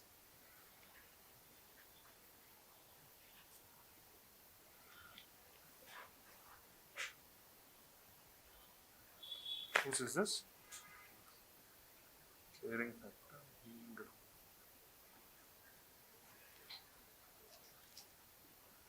Can you give an example for all three? So focus on individualistic. You want it. See, this is fine to explore. Persons? Biases. Yes. Give an example for this. And even first one. So, you guys have got your homebooks. Let's finish the next one. We'll try to wrap it up at 10. Today. Next one, means versus ends. Means versus ends. This is UPSC's favorite question. They'll ask in different ways. They'll put the statements in different ways, but it is one of the favorite questions of UPSC. Are you a means or a ends-based person? You guys know what's a mean and an end. Everyone knows what's a mean, what's an end, right? So, what kind of a person are you? Are you a means-based person or are you an ends-based person? What kind of a person you should be, or what kind of this person or what kind of society you desire? Means-based or ends-based? Combination. You want to be Rama or Krishna? Rama Krishna. Huh? So, see, this is UPSC's favorite question. Here you have to bring up balance. In India, you largely respect this means-based, because even our freedom struggle, everything, we have been more oriented towards this. A means orientation has been there. In India, if a movie like Bahubali comes, you become very happy because you followed the means. Though you didn't agree, laws, rules, he objected himself to that, though he had the power to overturn. So that somewhat resonated with the Indian society. That's why you find that Indians resonate more towards means when you see. But we also celebrate Krishna, you can't help. When do you take ends? See, you need to be clear. You just need, you should not just write, I'll be a means-oriented person, I support means. Why you support means? Why do you support means? Why do you want to be a means-based person? How many of you are means-based person? Okay. Why do you want to be a means-based person?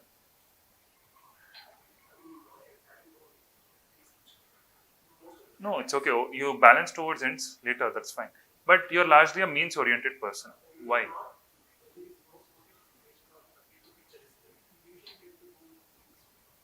No, live the society. Tell about you. Why you want to be a means-based person? This is the answer that should not come out. It feels more ethical. It feels reason. I want the reason. Why you want to be a means-based person?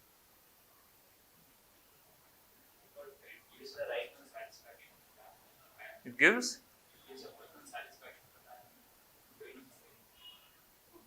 It gives a personal satisfaction that you're doing something good. Okay? trust is a characteristic of the whole. No, not the right way. Instant gratification. Instant gratification when you follow means or ends? Are you sure? Instant gratification comes with ends.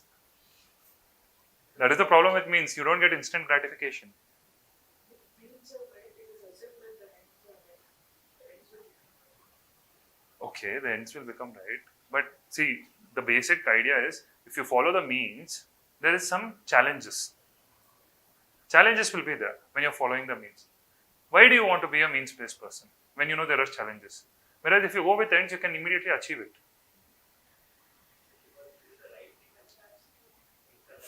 You can't write this answer. That is what I'm trying to say. This is what happens in UPSC paper. You'll write, it is the right thing to do. Why? Why is it the right thing to do? You're trying, see, in ends also you're achieving the right thing only, right? Means also you're achieving the right thing. Ends also you're achieving the right thing. But why do you want to go for means?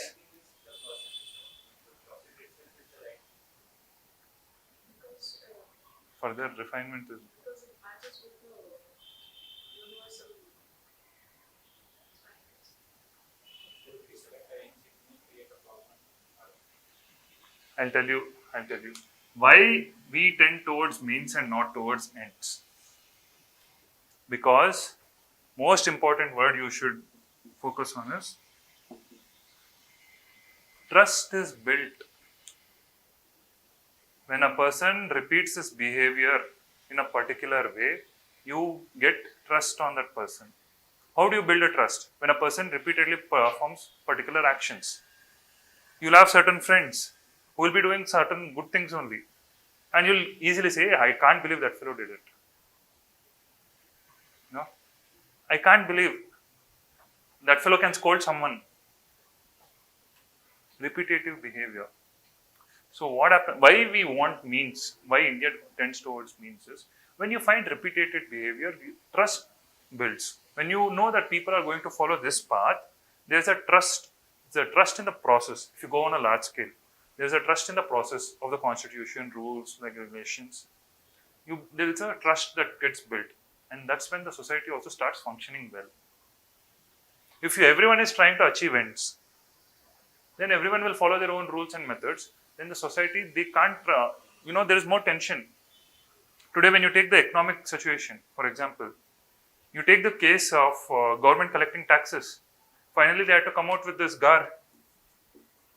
What is GAR doing? General Anti-Avoidance Rules. What does it say? It is giving collectors more authority to come out with rules based on situation. GAR, basically General Anti-Avoidance Rules, what it is doing is, it is telling your IRS officers, they can come out with their own rules and regulations if they feel there is tax evasion or avoidance. When the loopholes are being exploited. Why this is happening? Because there is no trust that citizens are following the right way to pay taxes. They are trying to game the system.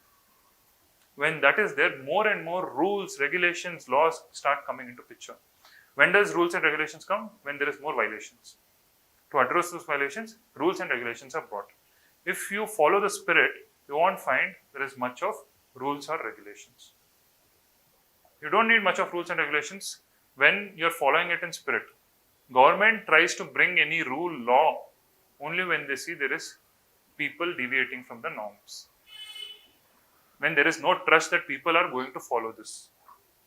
Only then, for example, geotagging, all this they are doing. Why are they doing geotagging? A layout is formed, they are geotagging the layout. Why? Because trust is lost. That people are creating multiple layouts on the same part of that land. When you go out, in that particular area, if you take 1 acre of that land, there are 3 layouts that has been approved by the government. Government itself. Trust is being lost. That's why land records land cases are not getting resolved in India. Because there is no trust. Who did what? That is the very reason that we tend towards means. If means is correct, we know we are safe. We are secure. Right? That is the very reason we move towards means, because we want to develop trust in the society. We want to develop trust in the system. When means are not right, only if you are trying to achieve ends, then you will never trust the system. You think maybe tomorrow you will be a victim. Today you might be a beneficiary, tomorrow you might become a victim. Right? And when you follow means, most often you find that it comes at the cost of someone else. It comes at the cost of hurting some other person. Isn't it? When businessmen evade taxes, big businessmen, they evade taxes, they avoid taxes. It's costing whom? Government is increasing, where is the government increasing taxes? Petrol, diesel, immediate go-to. And who consumes more of petrol and diesel? Common man. Isn't it? That is why when means are not right, many people get affected. Though ends might be achieved, it comes at a cost. Most often.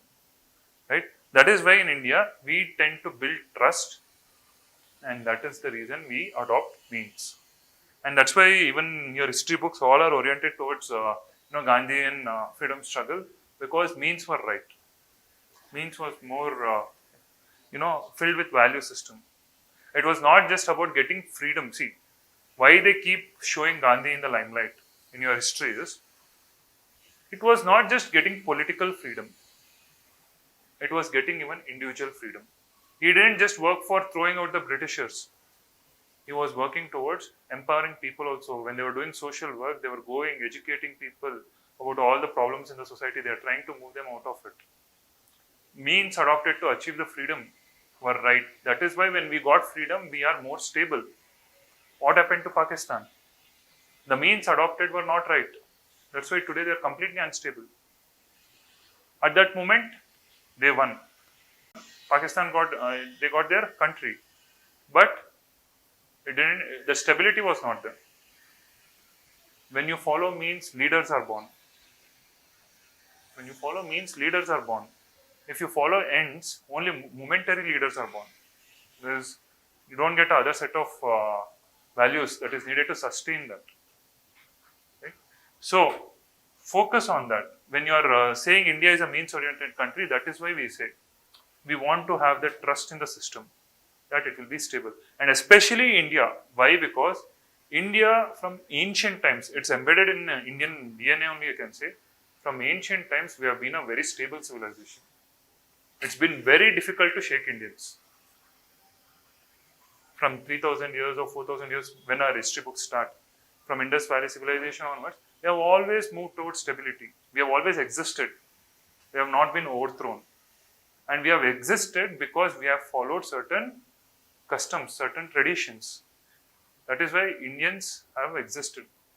The civilization exists. We are reforming on certain aspects. As I told you, central ethics remain the same. The peripheral parts have changed. Its center is existing. That's why India is existing. Okay? So, but again, we need to bring a balance. In your answer, any question comes on means versus ends. Ends might be needed in particular situations. Can you tell me where particular situations where ends for the ends means can be compromised? Come to ground level. Let's not go into huge levels. Let's come to ground levels. Think on ground levels in your daily life scenarios where you follow only means and where you have compromised your means for certain ends. Compulsory posting of? How is that means? Means and ends both are there, no? You take the case of a doctor. Doctor lying to a patient is going to be alright. When he is not going to be alright. He is lying, is compromising means to achieve an end. So over here, how you should balance your answer is, this is where you bring your thinker, Mill, J.S. Mill. Don't write his name. Don't write thinkers' names or anything. I'm just bringing the thinker, how to use them in your answer. What he says, maximum good for maximum people, greatest number without affecting others. Understand that point. Greatest good for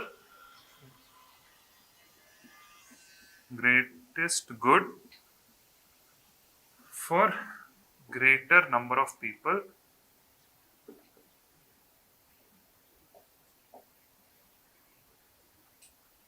without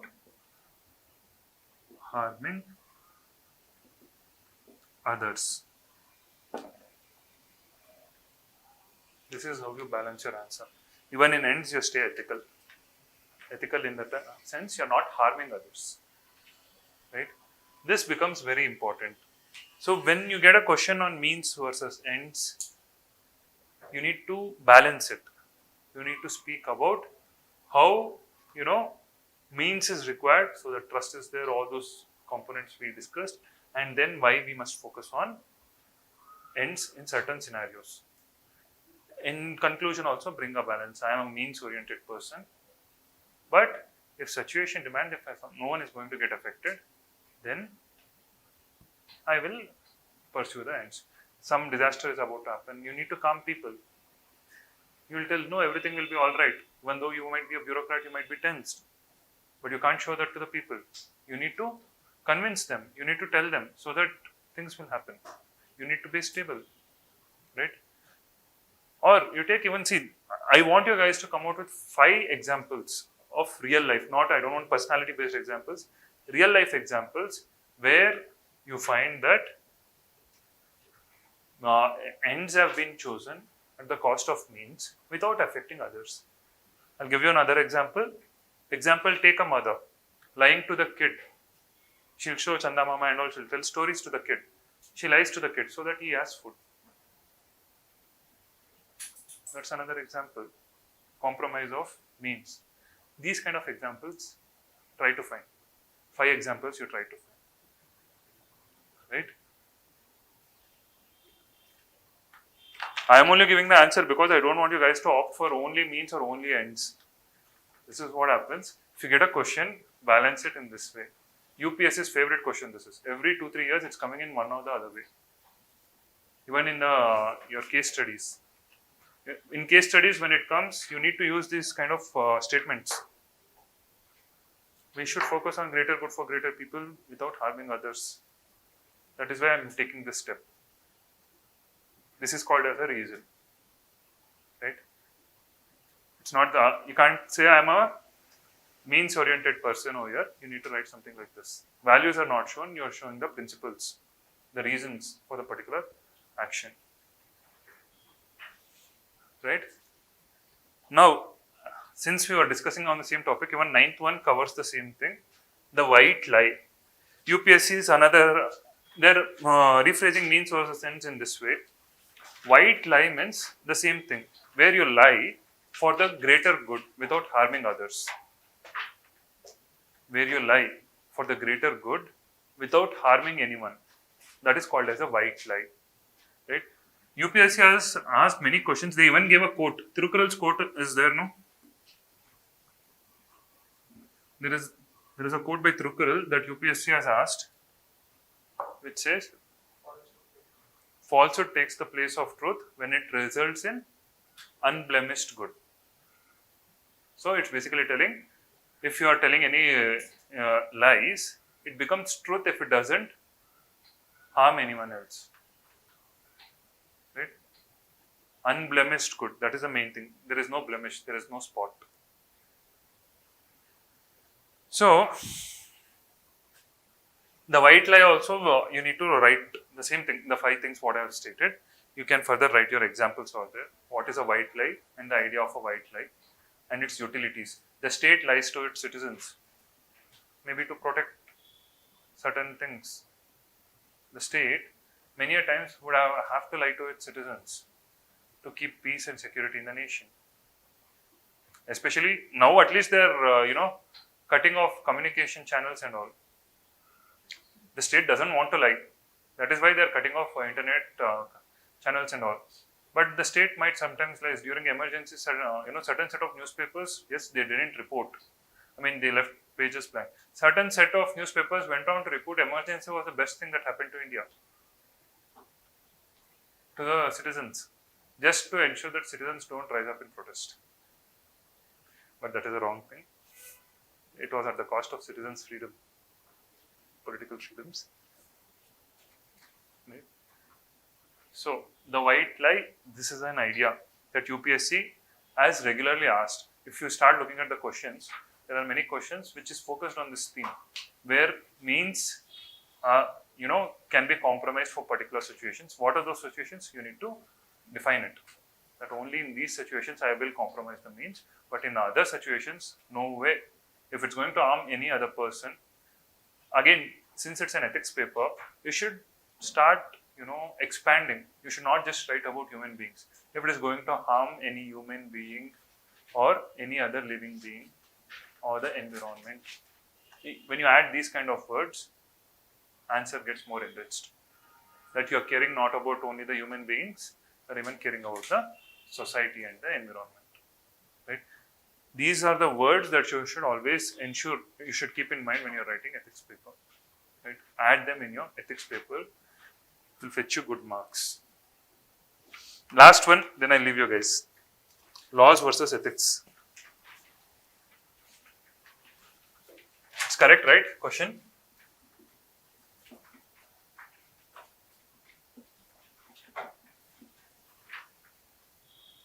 Again, another favorite topic of UPSC. They give many permutations and combination.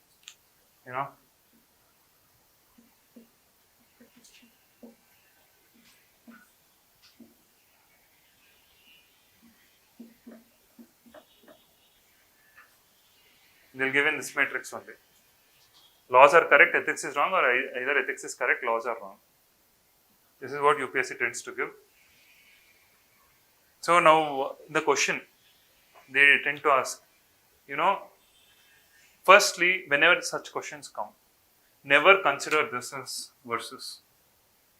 Firstly, because laws are also a part of ethics, right? It is not against ethics. It is a part of ethics. That's why I said UPSC tends to misguide, especially in these questions, where it is laws versus ethics. They tend to misguide. Don't get misguided. Don't get misguided in these kind of questions. Balance it, where laws and ethics are there. Balance it. And actually, you can generate more dimensions over here. Wrong, wrong, right, right. Both are wrong, wrong. Dimensions to generate. Anyway, I'll further explain. See, yes, if they ask differences between laws and ethics, this has also been asked. What is the difference between laws and ethics? What are the differences? Laws give external directions. Don't say confine. Now your language, how it has to change. Don't say laws restrict. Language has to change in ethics paper. Laws is not a restriction.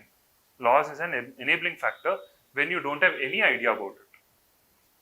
Or if you have idea and if you are going to do wrong, laws is coming to help you go in the right direction. This is internal directions.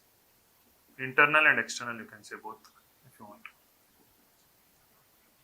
Right? Prevents wrongdoing. Laws prevent wrongdoing.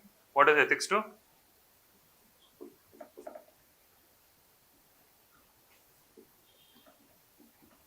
Accelerates good doing.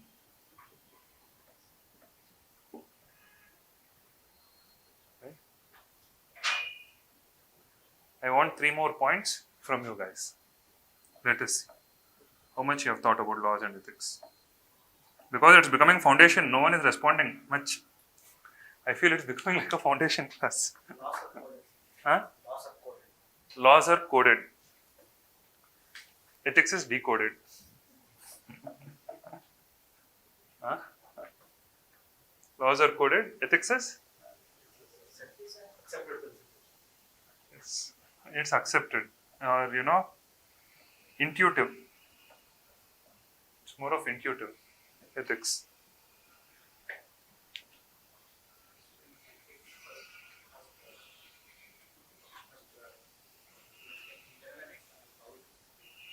Because laws come under ethics. So ethics is both internal and external, it gives directions.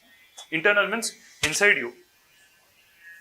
Laws will tell you externally you should not do this. Ethics will tell you from inside also what you should do. It will give you directions. Laws. Sorry? Ethics means society.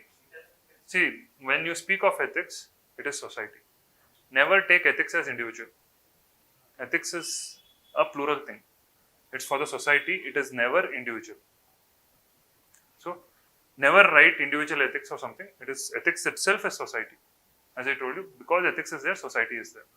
If ethics is not there, society won't be there. Right? This is direction. See, laws might tell you go in, for voting, rules and regulations they do. There's a process. They set a process. That you come over here, you stand in the booth, you get your inking done. This is a part of the law. Right? You go and you press these buttons. But ethics will tell you whom to vote, how to vote. Right? All those things. That comes from ethics. Law enables, ethics accelerates. That's why don't write only negative things about law. And most often what I find is when they give examples for this, it is very, very gore examples, capital punishment. Don't write these examples. Try finding something good, You do one thing. Go home today. Tomorrow we'll discuss this question again. Laws and ethics, where both are wrong, give an example. Where laws is correct, ethics is wrong. Give a example. Where laws is wrong and ethics is right, give an example. Where laws is right and ethics is right, give an example. This is your notes for laws and ethics. If you can give examples for all these, you have covered.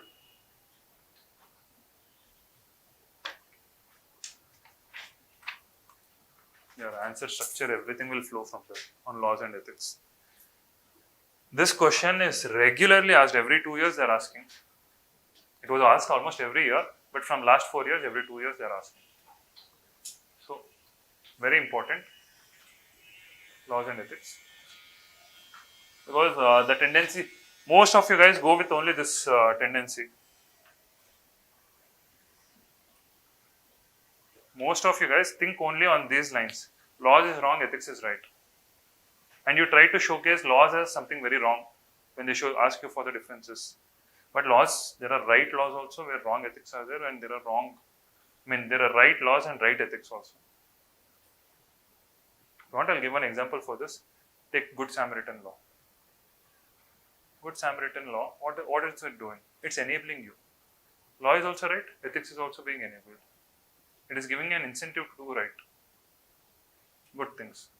Laws which are giving you incentives to do good things. To do the right things. Which are those laws? Everyone is about to sleep. Can see tiredness. Though we covered only 10 questions, I made you guys think. I can see tiredness of thinking. DPSP. Which are covering the ethics. But not all. Not all DPSPs. Okay.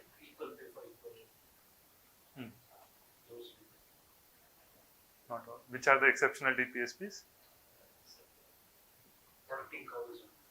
Okay.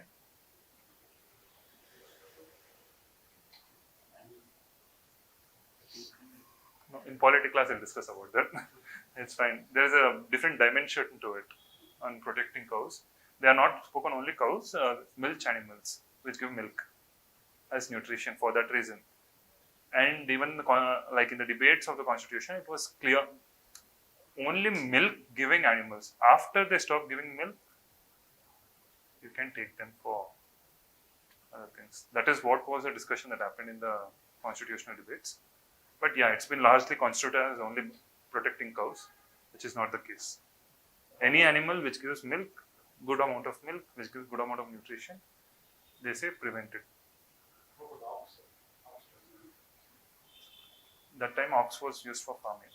That was the main reason. Today you have tractors. But anyways, no, those things can change, as you say. So laws and ethics, think on these dimensions. So this is your homework. So now fill your notes. What you think? I've given certain homework, right, for some questions. Think about them. Tomorrow when you come, I hope everyone will ask more questions.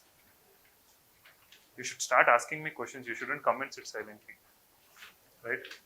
Ethics works when you discuss more. It works, you get clarity. And always question why, how, and what in ethics. Why is this? How will I achieve this? If anything you are telling. And what is this? Very, very important, these three questions. Then you get really good clarity in ethics. Yeah? Okay, guys. That's it for today. We'll meet tomorrow. Anyone has any doubts? Clear? Everything is clear? Or everything is all clear?